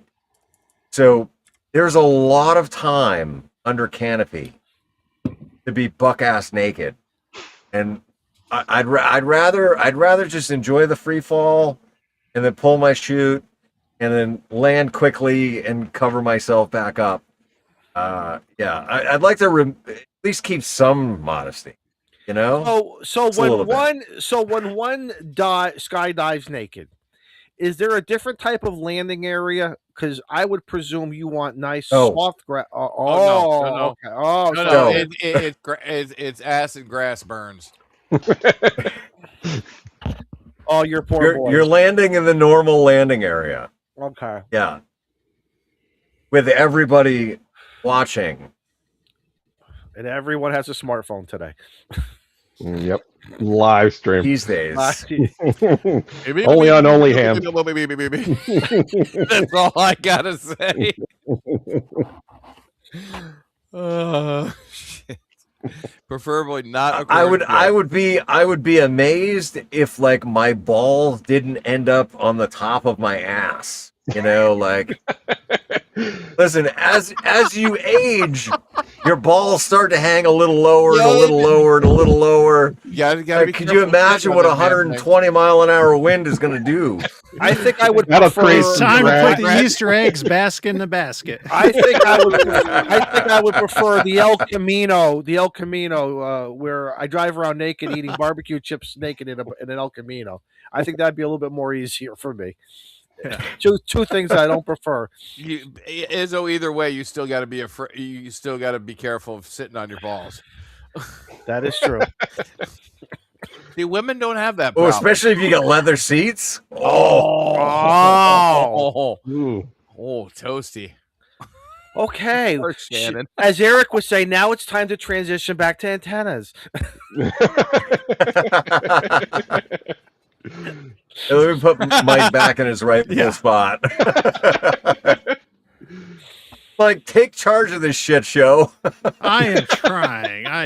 Folks. You've been awful quiet, Mike. I went like a good 2+ hours without having to relieve myself. So That's Good job. yeah. the older especially you at get, this Mike, age. the sooner it comes. Oh. But Down here in the corner. oh geez. On that note, Talking about parachute mobile, all kinds of things. Corner. Nobody Yeah. puts baby in a corner. Yeah, well, what do you guys think? We're coming up on 3 hours and like 10 minutes. So you guys want to start to put a bow on it and kind of share what we got coming up, or you want to keep going? We still got 72 people watching. Wow. Only quitters put a bow on it. Okay, I'm just asking. I'm being Are you transparent. bowing out, Mike? Because I mean, No. we could just kick you out and just run the rest of this shit show. Hell Except no. half the viewers are on Mike's channel. Yeah, exactly. Oh yeah, we can't do that. They all have to migrate. We'll be down to like 7. Yeah. Yeah. Well, hey, what do you guys? What do we have coming up for contests and activities? We had Winterfield Day. We had the POTUS Support Your Parks earlier this year, right? I know we're not going to have another Support Your Parks weekend till we get to the spring, but what other activities and things coming up are you guys looking forward to? Do you have any special POTUS planned? Do you have any special contests or things you're looking to participate in? Listen, is this a trick question? Mike Yes. to MAK. Don't even get me started, okay? We got What? the biggest event coming up on March 8th. Hey, I was gonna say March. Even What? I Is know that the DXSSB contest? No, that's crop top. Wait a minute. That's a crop I top. was told Crop top. I was told the date was changed to March 7th. No, listen, okay? There are no rules when it comes to International Women's Day Wild Pota Party. So, yes, there are certain people that are activating on March 7th. There are people that are activating on March 8th. But no matter what day you are activating, it is International Women's Day Wild Pota Party coming up on March 8th, 2026.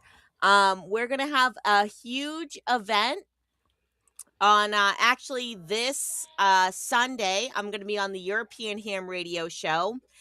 On March 6th, we're going to have a huge Live Free and Ham event with like tons of YL activators and ham radio operators. So many YLs that we're going to have to rotate you out. Yeah, seriously, like there is going to be Oh, more YL ham radio operators than you can take a stick at, okay? So, we have that event coming up on March 8th, 2026 from 0 hours until 23:59 hours local time. Whatever time you can get on the air. Get on the air, activate a park. If you can't activate a park, then just hunt from home, where just let your voices be heard. Why else? We want to hear from you. And then after that, right, March 9th until March like 12th or 14th, something like that, there is this YL Worldwide Award that's going to be going on for that whole week. If you guys are familiar with this logging app, it's called hamaward.cloud. I guess they had some sort of event that was going on in January. They're having another event now that's going to be going on in March that is for YLs. So there is going to be like 100 YLs at least on the air during this week looking to make contacts. And I'm one of them. I signed up to be an activator. So Nice. two Nice. big events going on in the first week of March, or the second week of March, for YLs to be on the air, letting their voices be heard, and making contacts either from POTA parks. Like I'm going to be doing definitely POTA on March 8th. And then I'm probably going to do POTA for that YLWWA also, just because I love POTA so much. Might also activate a little bit from my club station, W1GLO, part of CARA, Cape Ann Amateur Radio Association Clubhouse. But definitely some big events going on. All YLs all the time. Yes, I am YL Hear Me Roar, and I just actually came out with a new t-shirt idea thanks to Bricker, if he is out there in anyone's chat still. He talked about, do we, as a YL, how do we feel about the term YL? And I think I might actually bring that up on the little event that we're going to have on the Live Free and Ham live stream on March 6th. How do the other YLs feel about YL, the term YL or XYL? For me personally, I think of it kind of like girl power from the 90s, right? If you're a 90s girl, then girl power was the big thing in the 90s. Powerpuff Girls. Spice Girls. The Spice Yes, Girls did that, okay. right? Yes, the Spice Girls, Izzo, thank you. So, I say embrace the term, right? Like, I am woman, hear me roar. Okay. Osh Spice. I made up this I just made up this t-shirt. I am YL, hear me roar, okay?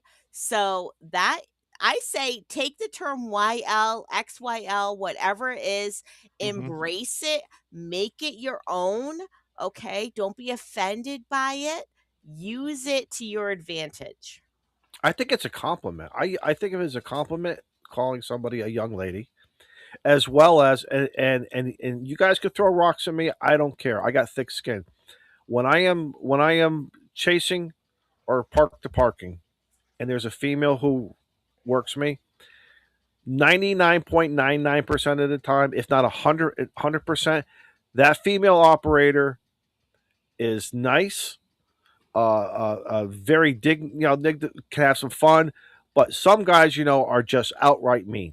Some guys are just outright mean, and I just find the YLs have a more caring, loving response, and then we move on. You know, what I mean, there's I've it's always nice to work a female. I don't know why, but I like it. I like it.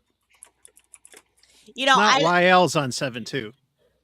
I don't want to go. I mean, it's always It's nice not. to work a female, Right? regardless of the band Yes, or the it is. time of day. Yes, it is.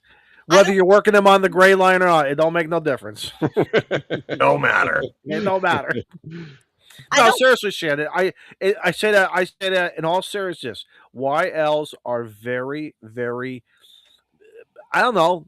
Just maybe it's because of the female DNA nurturing mother or whatever it is. Some guys are just even fellow POTA people are just grumpy, and they're just mean about some things. It's just very weird. I'm not a therapist, psychological. There's no graphs here, you know. I don't know what it is. Yeah, I don't want to go too deep into it because I want to save a little bit of it for Live Free and Ham episode that we're gonna do. But like I said, I feel like I used to be an XYL, now I am a YL. I feel like, take that term, use it, embrace it. Like, women do have a unique perspective in the ham radio world, right? Like, we are in the minority of the hobby.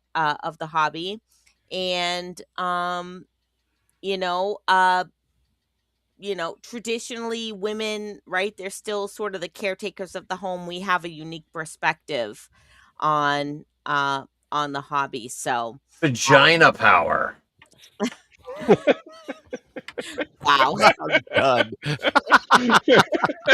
I don't have that power. I am done. Add 6 dB. It's true, though. And It's more. true. And more. It's so Listen. fucking true. There No, is no listen, attenuation there. there is science to that, okay? Like, a woman's voice is of a higher pitch, right? That's a higher, like, megahertz, right? We're more compressed. Higher megahertz. Our voice cuts through our voice cuts through the pileups easier than what a man's voice does. Like, what do you hear easier when you're trying to listen on the radio? Do you hear a lower pitched voice easier, or you hear a higher pitched voice easier? A woman will always get my attention one way or the other. So Yeah. there you go. She's right. Our voices I are more love compressed listening to a woman, through. whether it's on the radio or not. Uh-huh. Just saying. Right. Exactly. 5'9".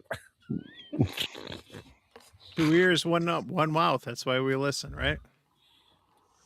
But men are horrible at listening sometimes. Yes, I that was has gonna been proven. say, That listen, has been proven. men have a serious listening problem. It's called selective listening. Yes. No, it's selective Yes. hearing. Yes, honey. Yeah. I didn't hear what you said. What did you say? Huh? Yeah. What was that? I was in the middle of doing the last project you assigned me to. John W. Sometimes you want a 3L receiver says, that I is need selective. to give you a virtual punch. Yeah. Listen, okay, I don't condone domestic violence, okay? I don't condone. Ow! Listen, I have poded with Grouch, okay? And you know, I highly recommend And if was I anything other than a gentleman? you were a perfect gentleman on our podas, dear. I just let it all fly freaking free on the live streams because, well, I've had 4 scotches at this point.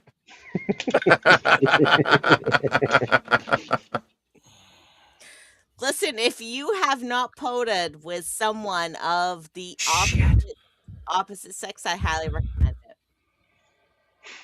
Okay. Now, John's kind of throwing down the gauntlet here. Okay. I mean, no. it's only fair. It's only fair if I'm gonna wear the pink fucking Grouch Army shirt in a crop top. Then I need somebody to get a hold of James Hannibal to get me a pink fucking banana hammock that's got balfangs all over it. Well, let's And face it. I'll wear that too. If you're 20 gonna bucks go is out, do 40 that. bucks. You don't. Listen. You don't want to wear. You don't want your clothing to not. You know what I mean? It all has to. You know, It has to it's match. like- It can't clash. It has to match. It does. Yeah. It does. It's like putting on a tuxedo and you don't put on a polka dot shirt with it. It doesn't work that way. You know. That I'd pay to see. You know. Mr. GQ. Feel free to fucking super chat it. I think my son covered me for this week. Yeah, notice one of you guys asked if that was if he was using my credit card. And Yeah. he made the comment, not this time. No. Oh, there's a story there. All right, well, enlighten us. Oh, Yeah, enlighten well, us. Before well, we Come put on, a we're bow just on over it. 3 hours. Like, clue us All right. in.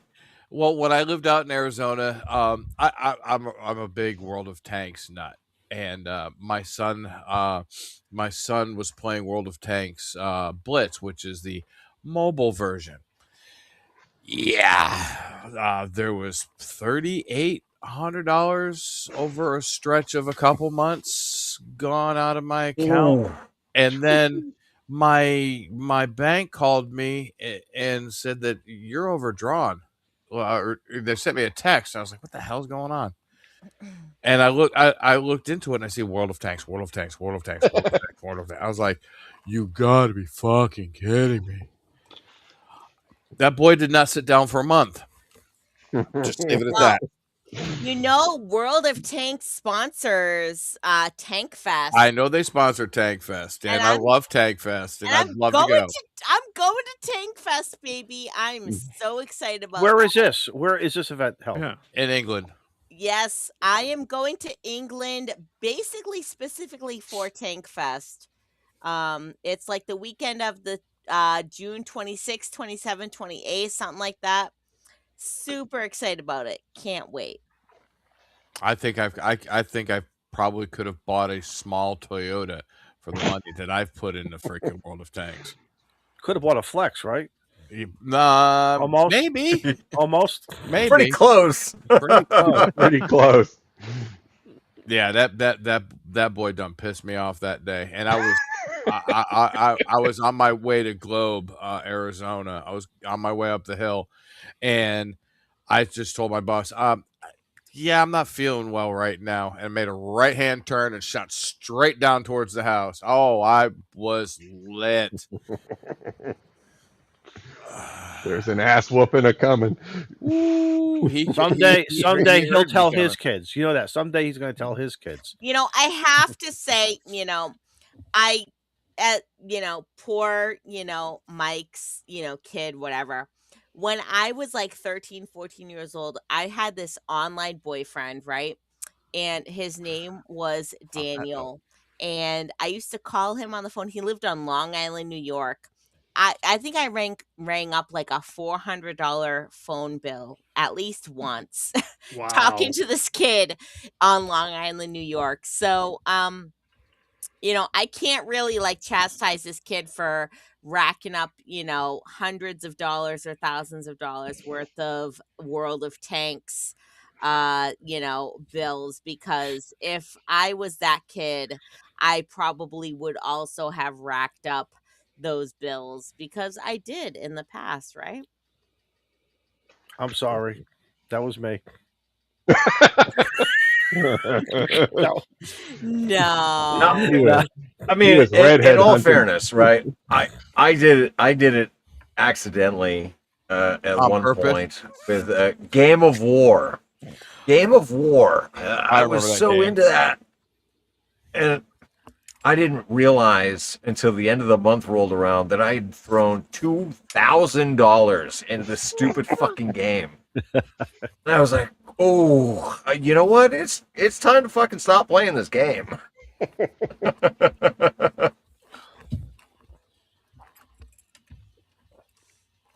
That's harsh. All right, That guys, was I got to cut it easy. Get Eric in the chat for my spot. 7-3, guys. I got to wake up in the morning. Bye, Matt. Aw, thanks so much, Matt. Later, Bye, Matt. 7-3. Bye, Matt. Love you. Mean it. Bye.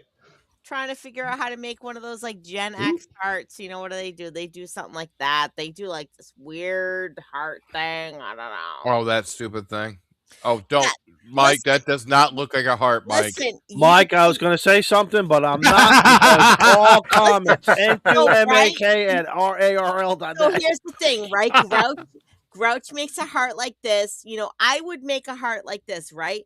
There is this weird thing, like you can tell what generation you're from depending on how you make a heart, right? So if you make a heart like this, that means you're like, the Gen Z, Gen whatever. I don't know. If you make a Way heart too like gang this, signs. you're Gen X.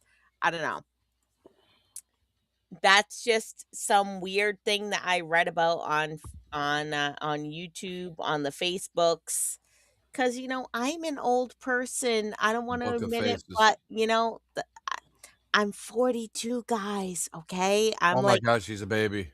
I'm like an my old. God. I'm an old person. No, Okay, you're not. What are you kidding me? A woman revealed her real age. We are young. We are all young, and I don't care.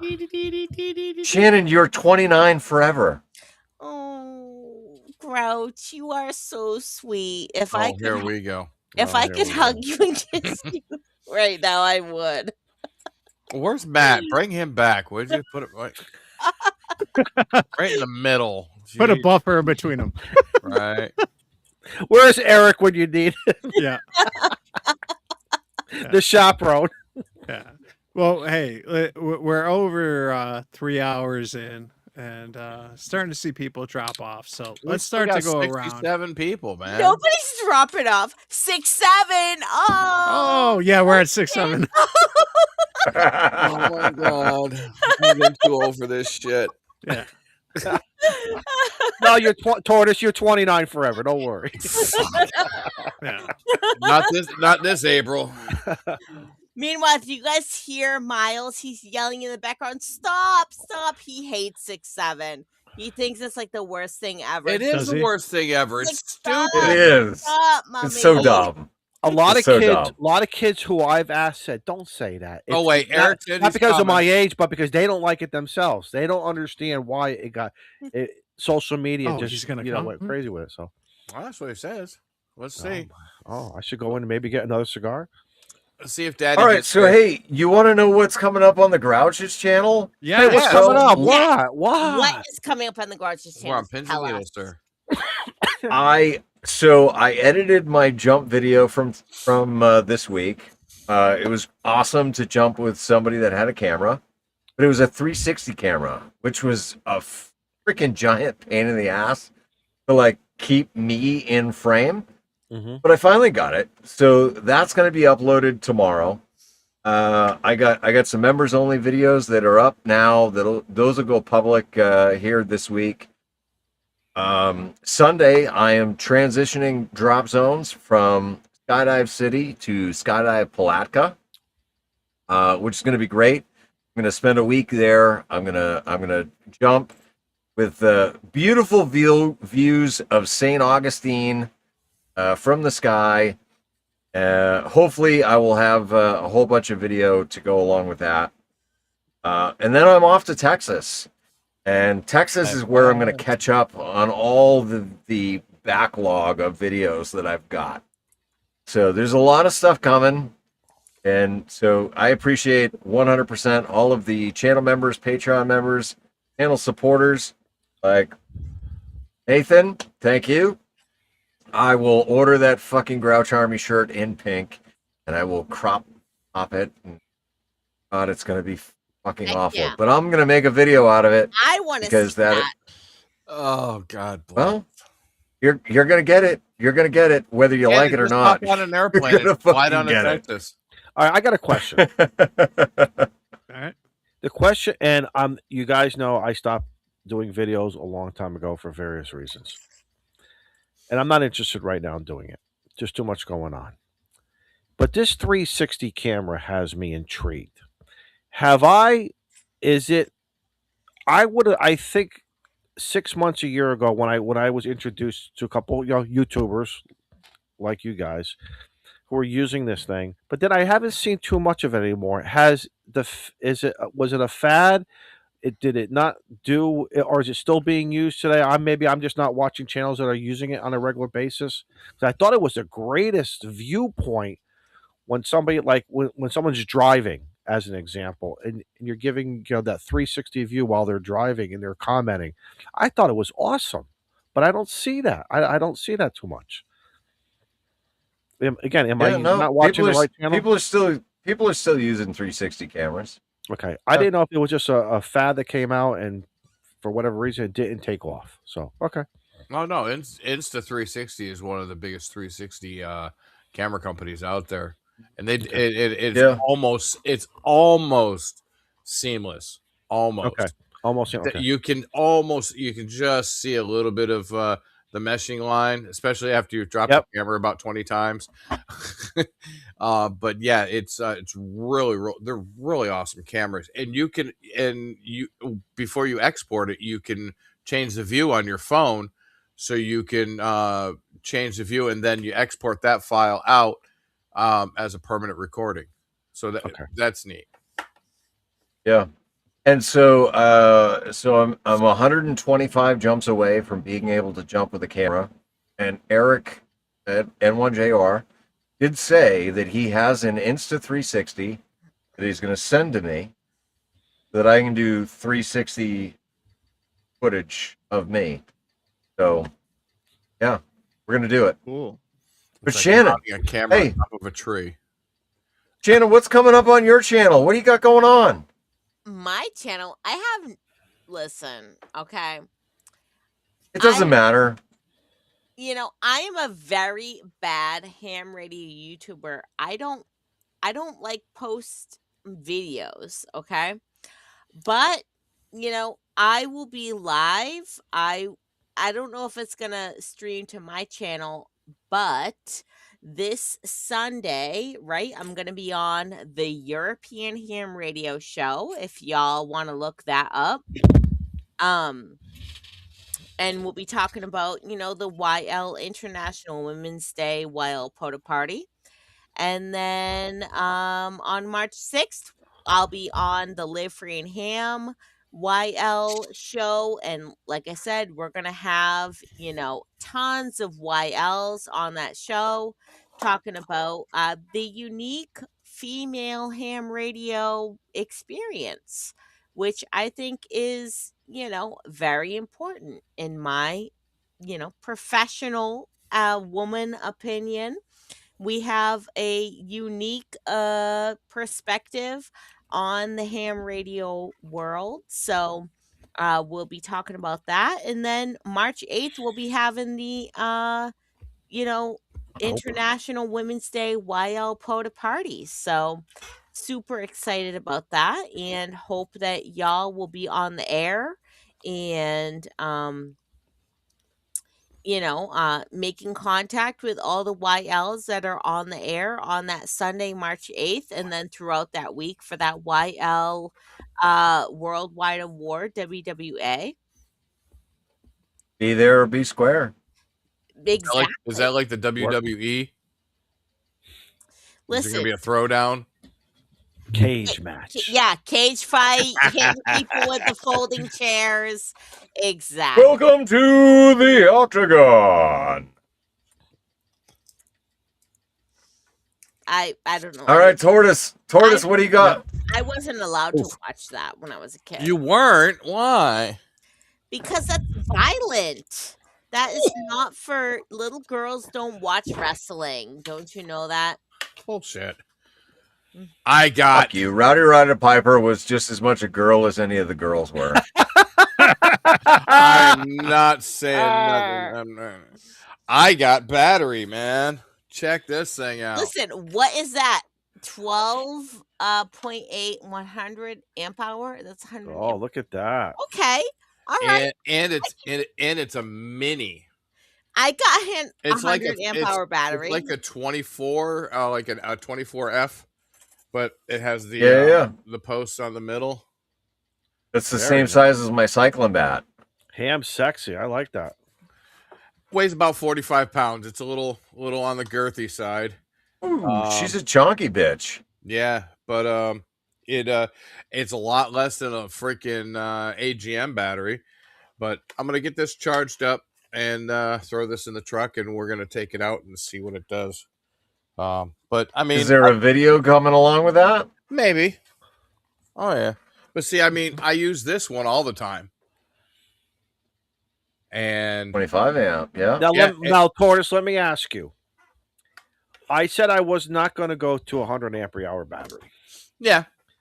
And then all of a sudden, I had all these points. I saw some sales and this and that. Talked to a couple people and what they recommended and this and that. And I bought one.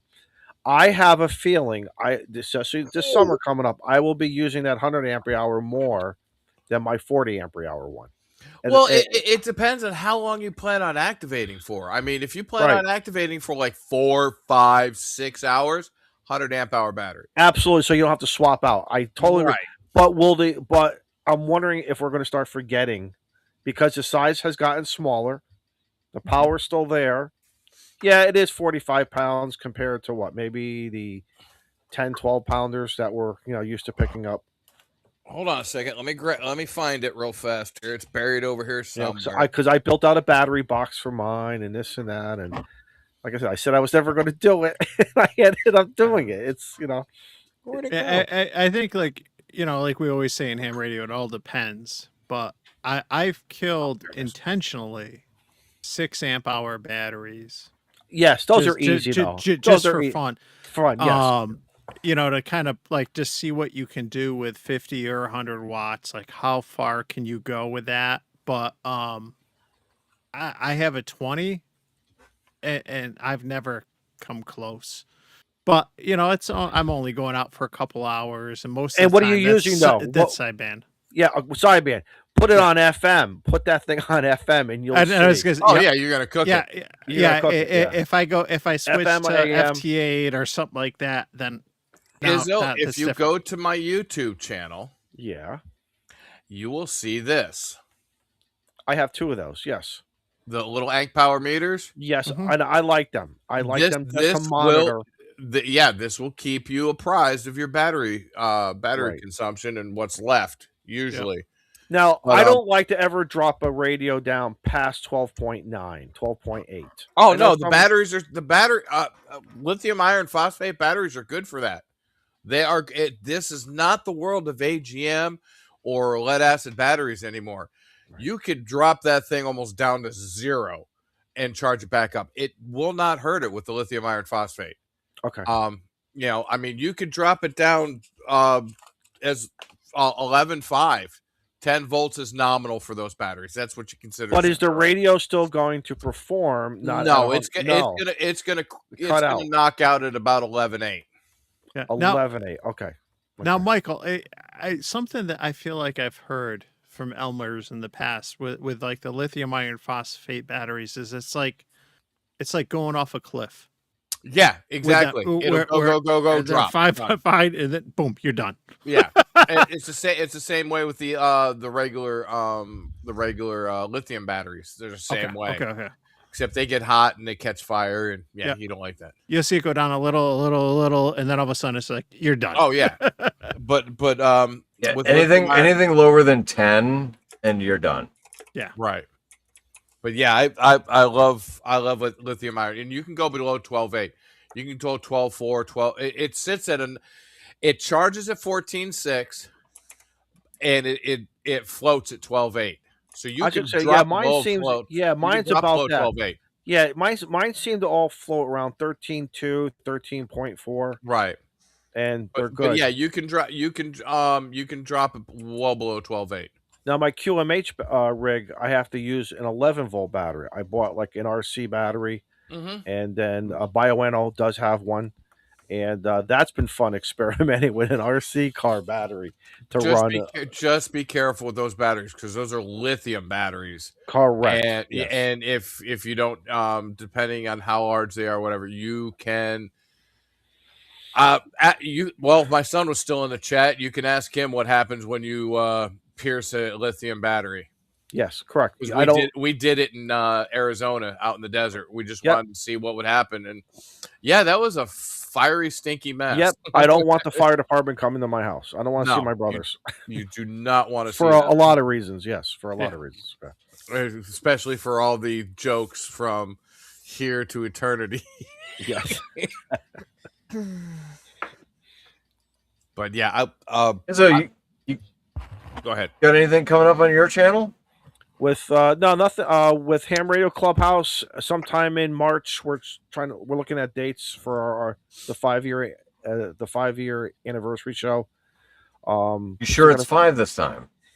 We think so. We're just gonna, or maybe we'll just rerun last year's show. 6, 7. Yeah, 6, 7.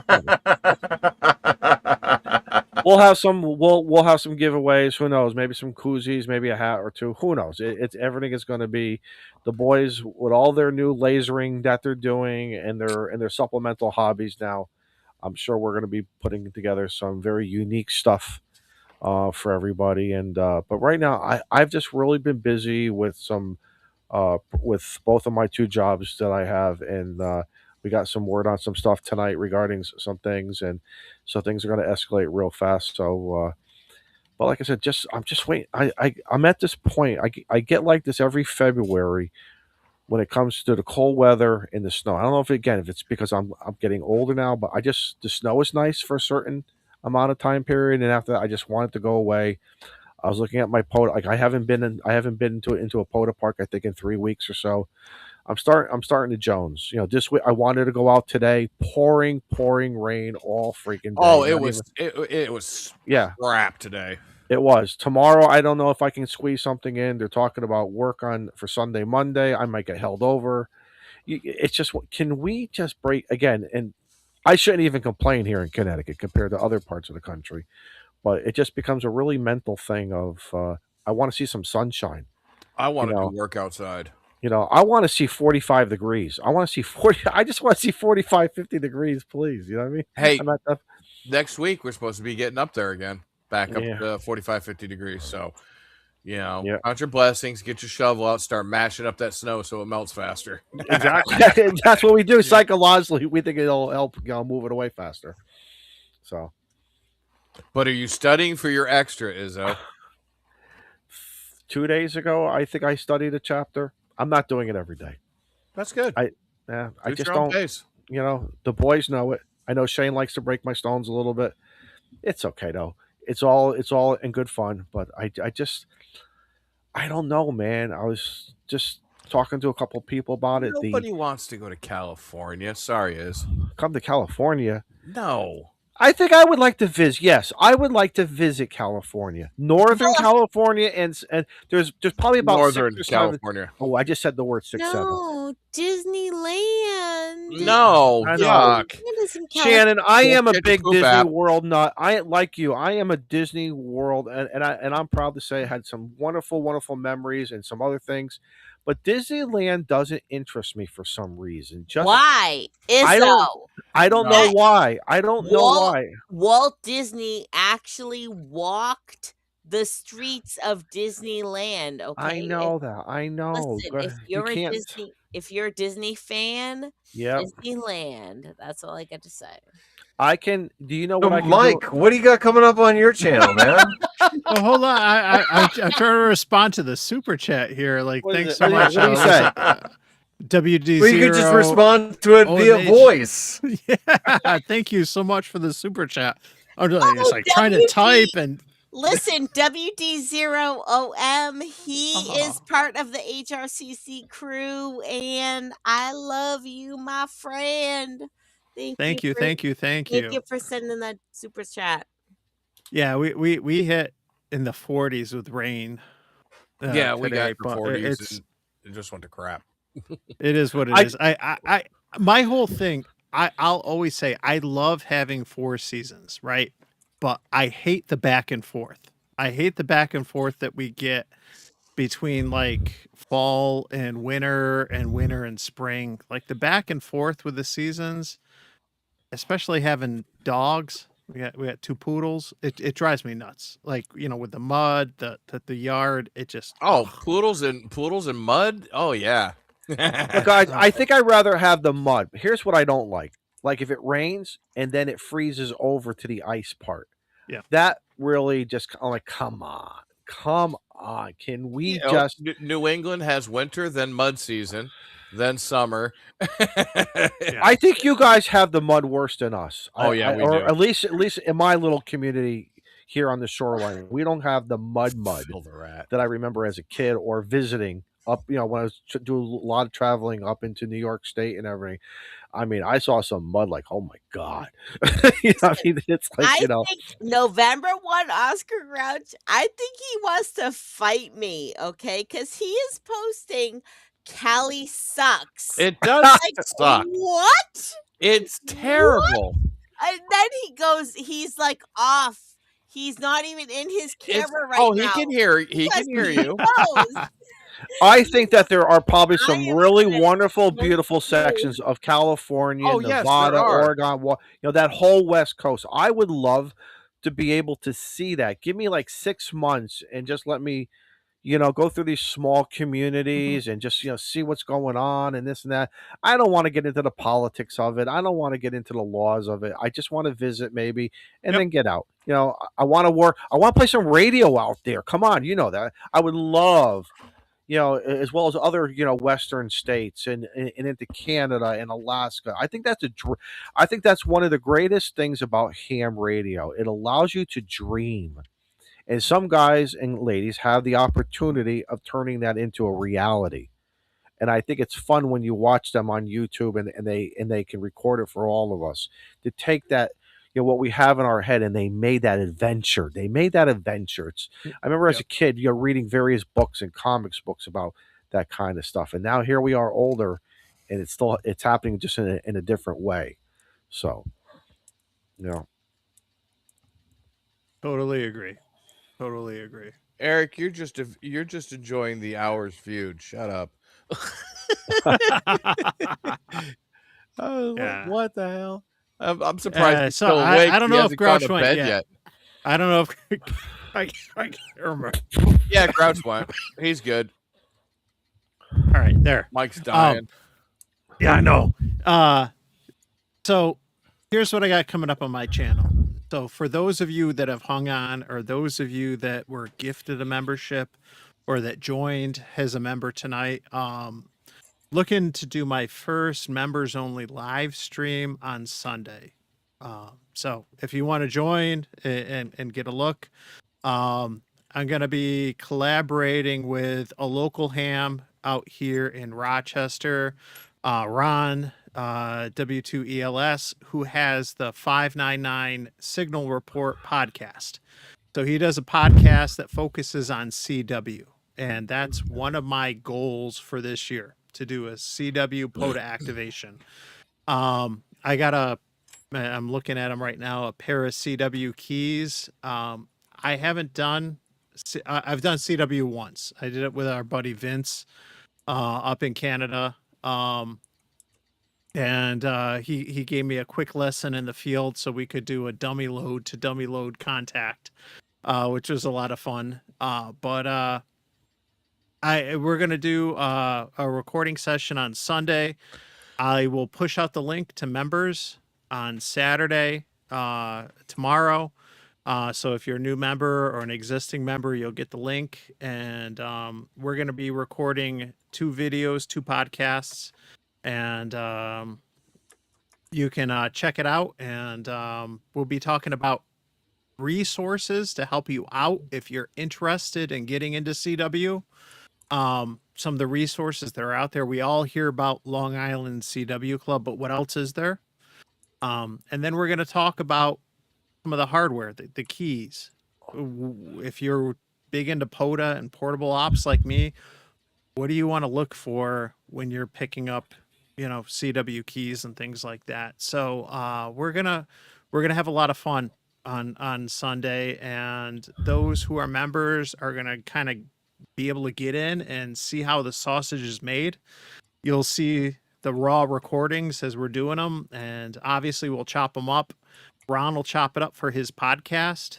I'll chop it up for 2 videos that I'll probably do, and it'll be a lot of fun. But CW, whether I love it or not, it's going to be something that is to do a CW POTA is my goal this year.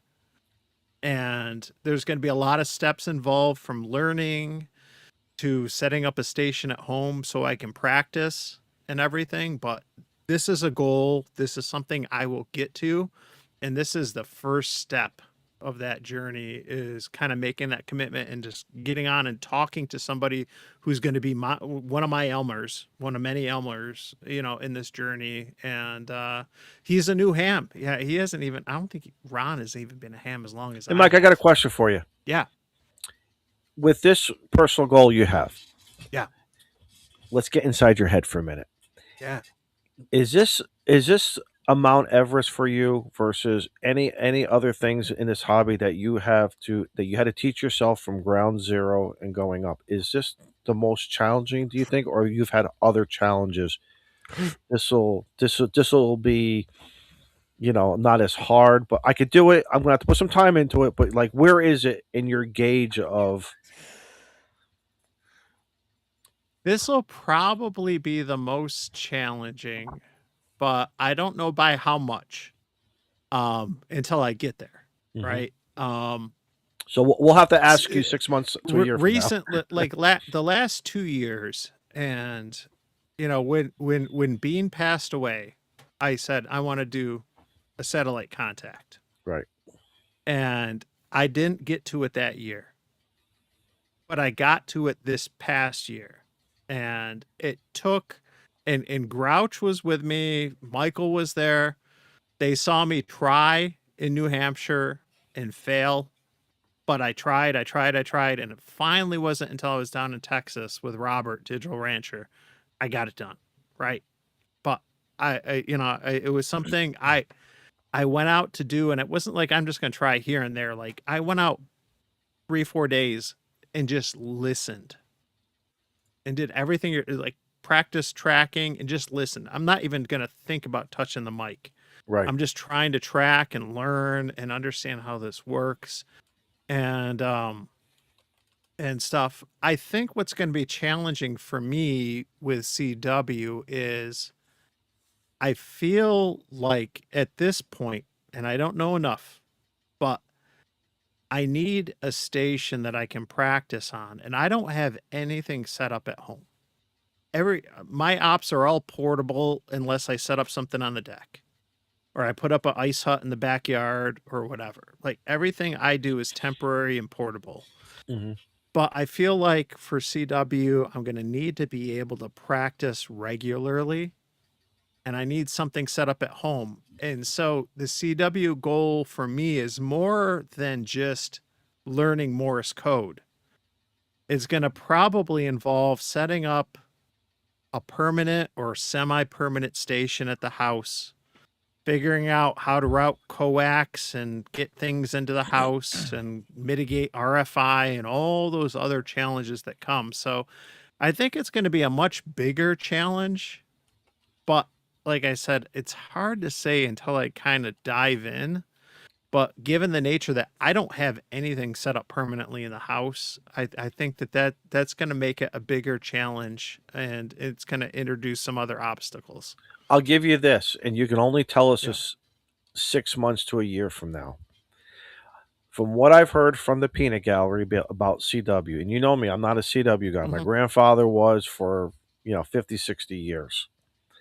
There is a difference when you operate from home, and there's 1,000 differences from when you're operating at home, whether you're chasing DX, chasing a QSO party, or just rag chewing, to doing it out in the field. It's a cycle, and some guys will pick and choose, or some guys will say, "I don't care.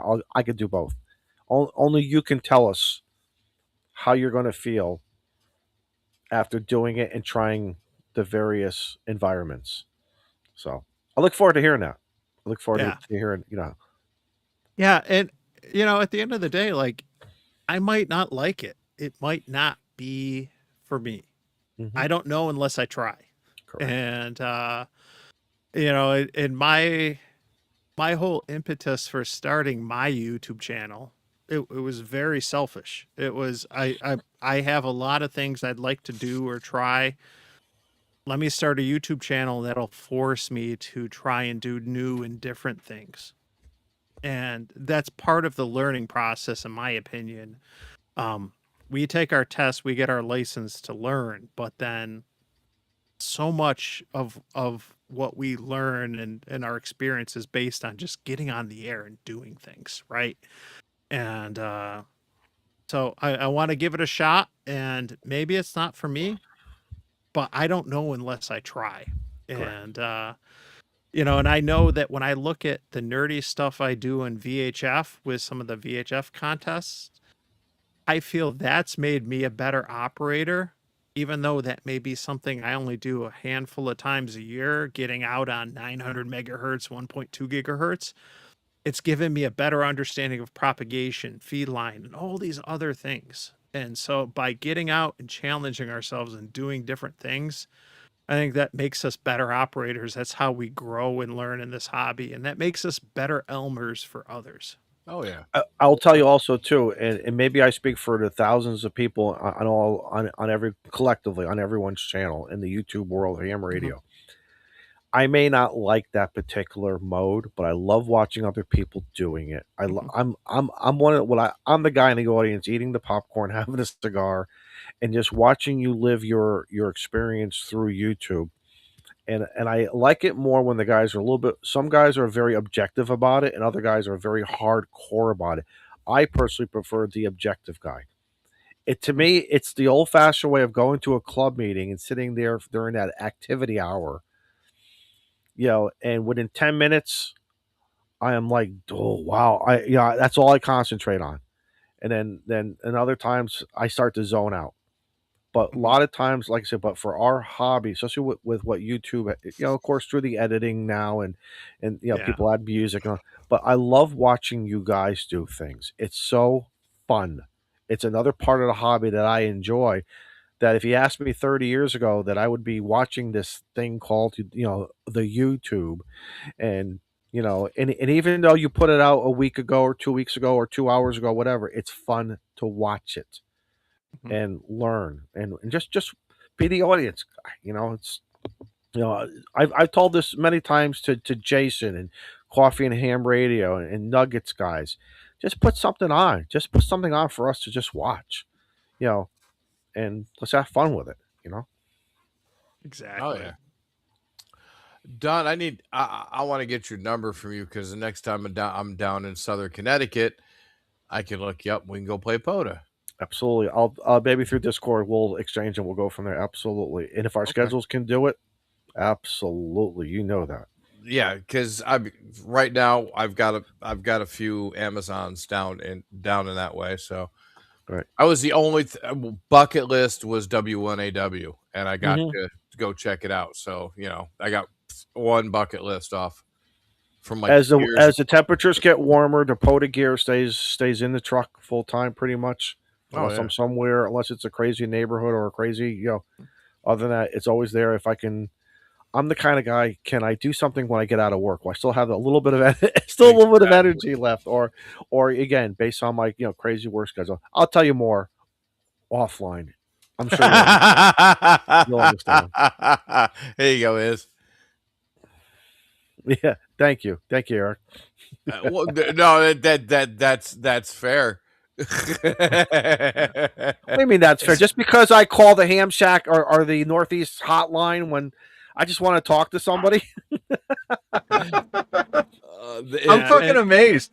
I went to go get my dog, and I figured by the time I came back, you guys would have killed the stream and you'd be done. No, we were waiting for you, and then it literally looked like somebody killed Shannon's dog because she looked like she was about to cry, and I don't know where she's at. Shannon, are you still alive? You still with us? Hello. She's probably put Miles to bed. Possibly. Yeah, she looked kind of like somebody killed her dog there for a minute, and then she went offline. Well, hopefully it wasn't because of me. No, probably not.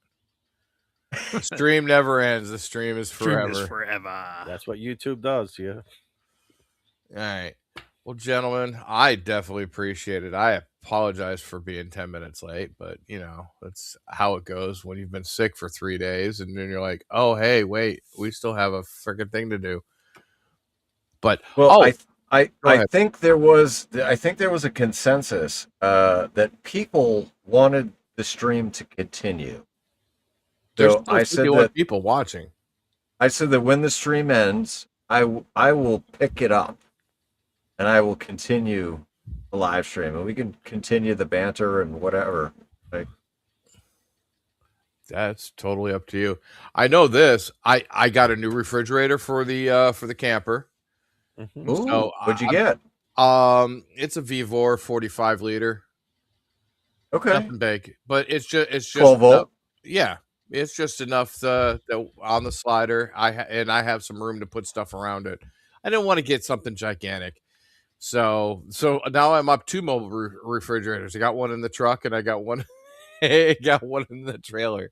So yeah, I've been slow. I bought it. Oh, there you go. Can you see that? Is that Starlink? No. Oh, it goes this way. It's a table mount.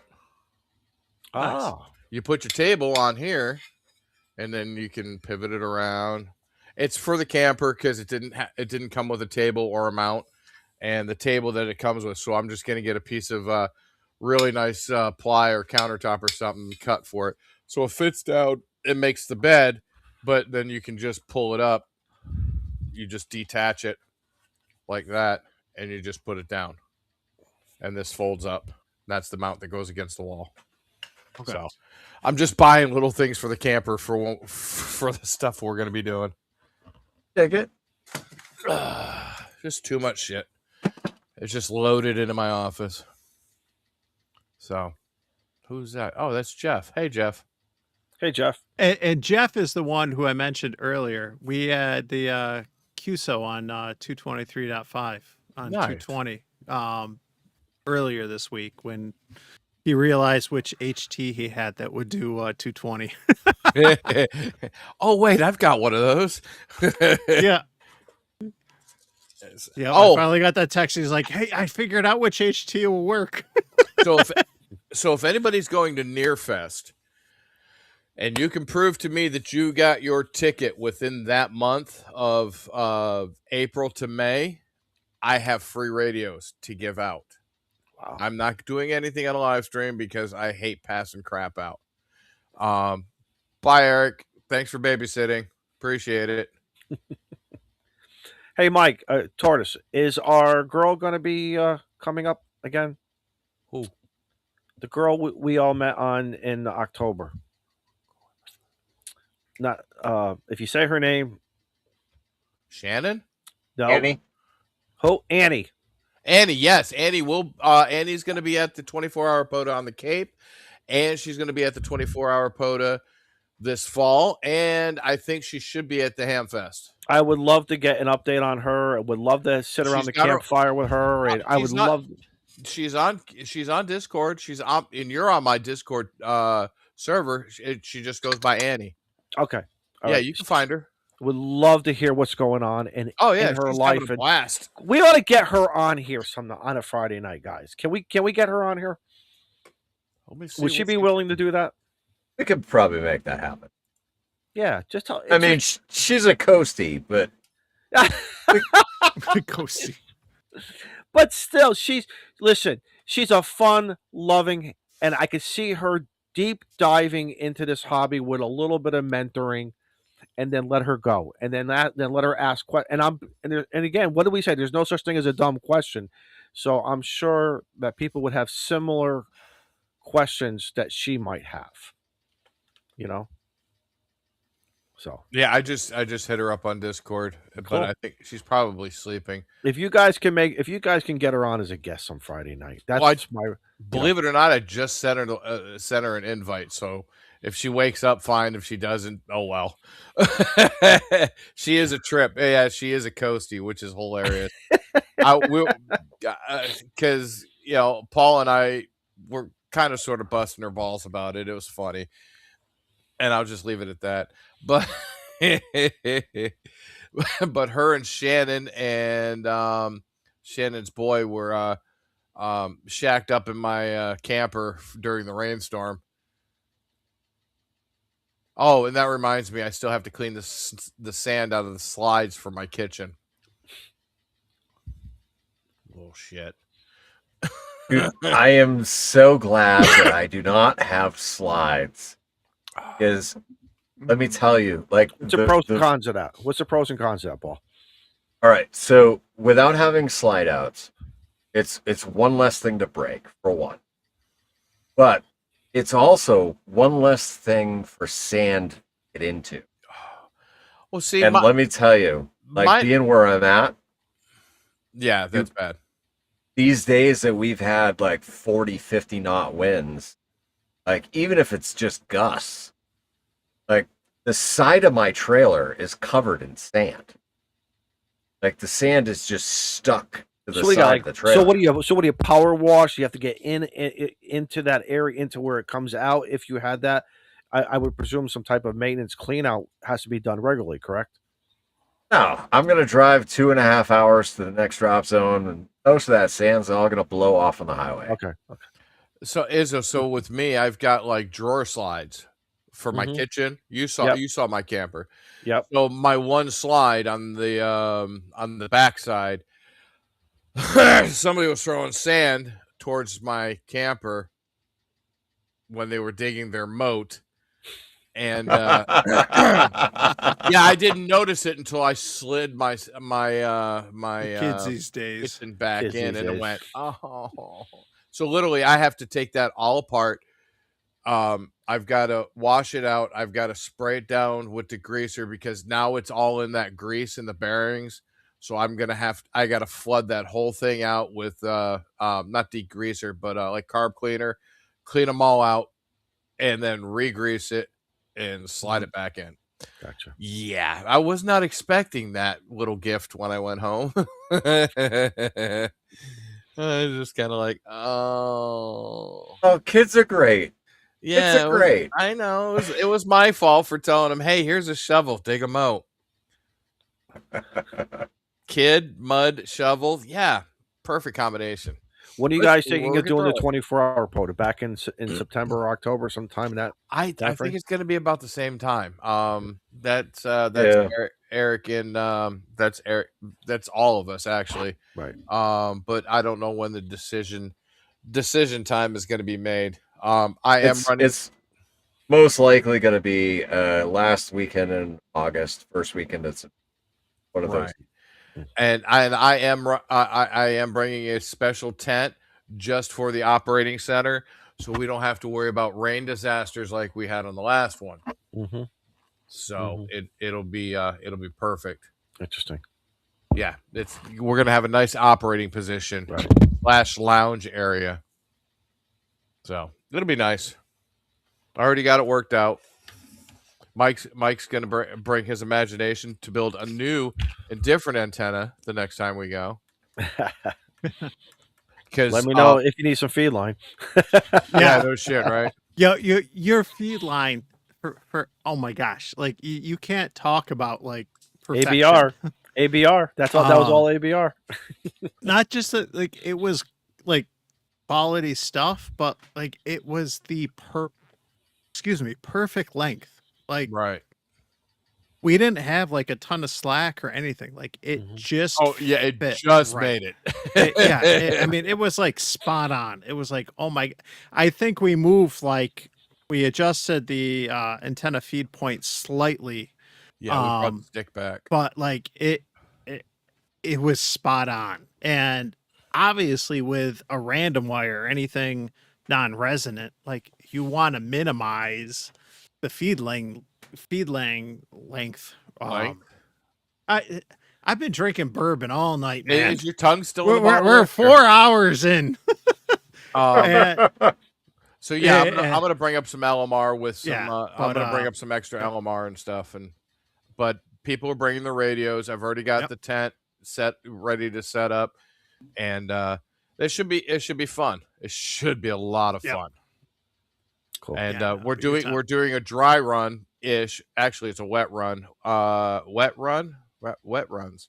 With Chris and his son down on the Cape this April. No, not those wet runs. But yeah, whereabouts on the Cape? Whereabouts on the Cape? I'll tell you in 2 seconds. That's on my Discord too. There, Izzo. You need to peruse these things a little bit more. The problem is with Discord. Yeah, and I'm going to be an old man right now. There's too many. Yes. There's some channels when you go into them, there has been no activity in over a year or two or more, or maybe the topic has passed, or I don't know. I don't want to tell people how to run their Discord. I do not. That's far be it from me. Far be it from me. So this is Parks in the Air, Shawnee Crowell State Forest. It's Park US 4697. And it is a state forest, and it is also a mass DCR camping reservation area, or not or camping area. It's on the forest. So we have all the information. We're gonna start putting everything together here very soon. Geographically. Give me some geographically past the Bourne Bridge, obviously. It's just past the Sagamore. Okay. All right. On 6. Good. Okay. It's good to know. So it's officially on the Cape because it's past the it's past the big river there, or whatever the hell it is there. Because you never know with what's going on in my life. You never know. I'm either going to be available or I'm not going to be. It's so cut and dry right now. So well, what I will do is I will invite you to it so that you can see it and you can see the dates and keep up with it. Thank you. Perfect. Where are you? It's one of the reasons why I want to live long enough to retire and have 20 to 30 years past that so I can have fun. There you go. And I just invited you. Cool. Thank you. Yeah. So you can keep up with the details because I've been busting Chris's balls about getting some more info and getting shit going, but he's been dealing with snow and everything else because that's primarily he's a mechanic for his landscaping company, and he does all the plows and the snowblowers and all that fun stuff. So that's awesome. Guys, I gotta hop out of here. But I want 1,000 thank you guys for letting me hang out, have a couple cigars with you guys, and Rag 2, ham radio, non-ham radio. It's always fun. Everyone be safe. Everyone be safe. We love you, Don. See y'all soon. Love you, man. 7-3. Later. 7-3, Don. All right, now how do I get the hell out of here now? Yeah. I can kick him. Nope. And I shared the link to those watching still. Grouch's going to host after hours on his channel. We're going to kind of wrap things up right now because I know the intro's like, or the outro. It's like 20 minutes. Yeah, it's like 20. It is Thanks, not Paul. 20 minutes. Thanks, Paul. It is the greatest version of the Northeast Ham Radio fucking theme song that ever was created. Okay. I won't argue with that. We just need the Muppets doing the fucking singing. Oh, and fucking hilarious. Oh, well, you can do that with AI. You can get some Muppety puppet thing going on there. Come on.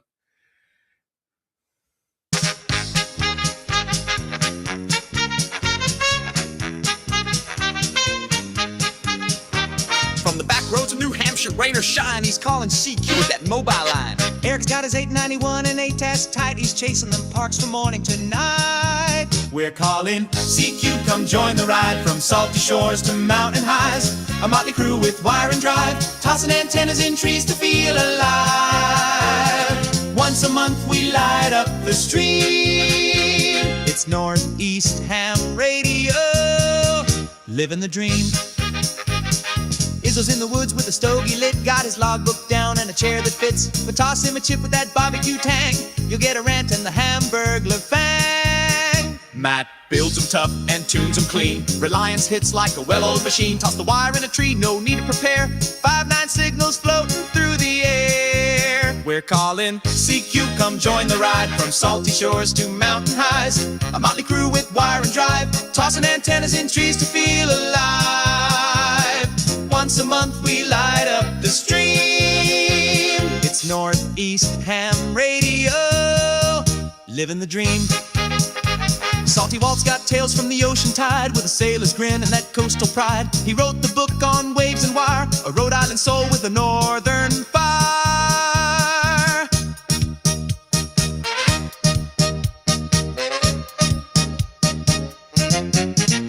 If it's broke, Rob's the guy to call. He'll tear it down and rebuild it all. With a scope, a smile, and zero fear, he's the reason half our rigs still cheer. The Grouch rolls deep with a pack and a plan. Sky above, ground below, mic in hand. From jump zones to parks, he's living it loud. Still grumpy as hell, but making us proud. We ain't perfect, and that's just fine. We miss a few calls and forget the time. It's happy hour when we go live. Mics get hot, and so do the vibes. So if we slur a bit or lose our roles, just blame the beer and our RF souls.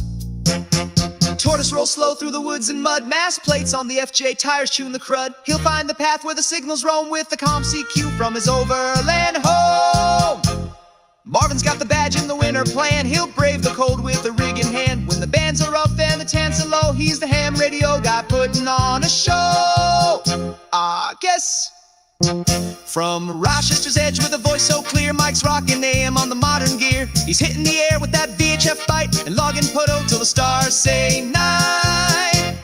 Todd's blowing finals at field day again. Still a proud Jenner, won't let it end. Talks baseball more than he checks his SWR, but he'll snag that contact from a mile too far. We're calling CQ, the signal's wide. From the coast to the pines on the mountainside, we're a band of hams with stories to share. Tossing wire and trees, putting watts in the air. Once a month we fire up the screen. It's Northeast Ham Radio, where legends convene. To antennas and trees and friends on the air. For signals we chase and the stories we share. We laugh, we learn, sometimes we swear. But every month, you know we'll be there. This is Northeast Ham Radio. Pull up a chair.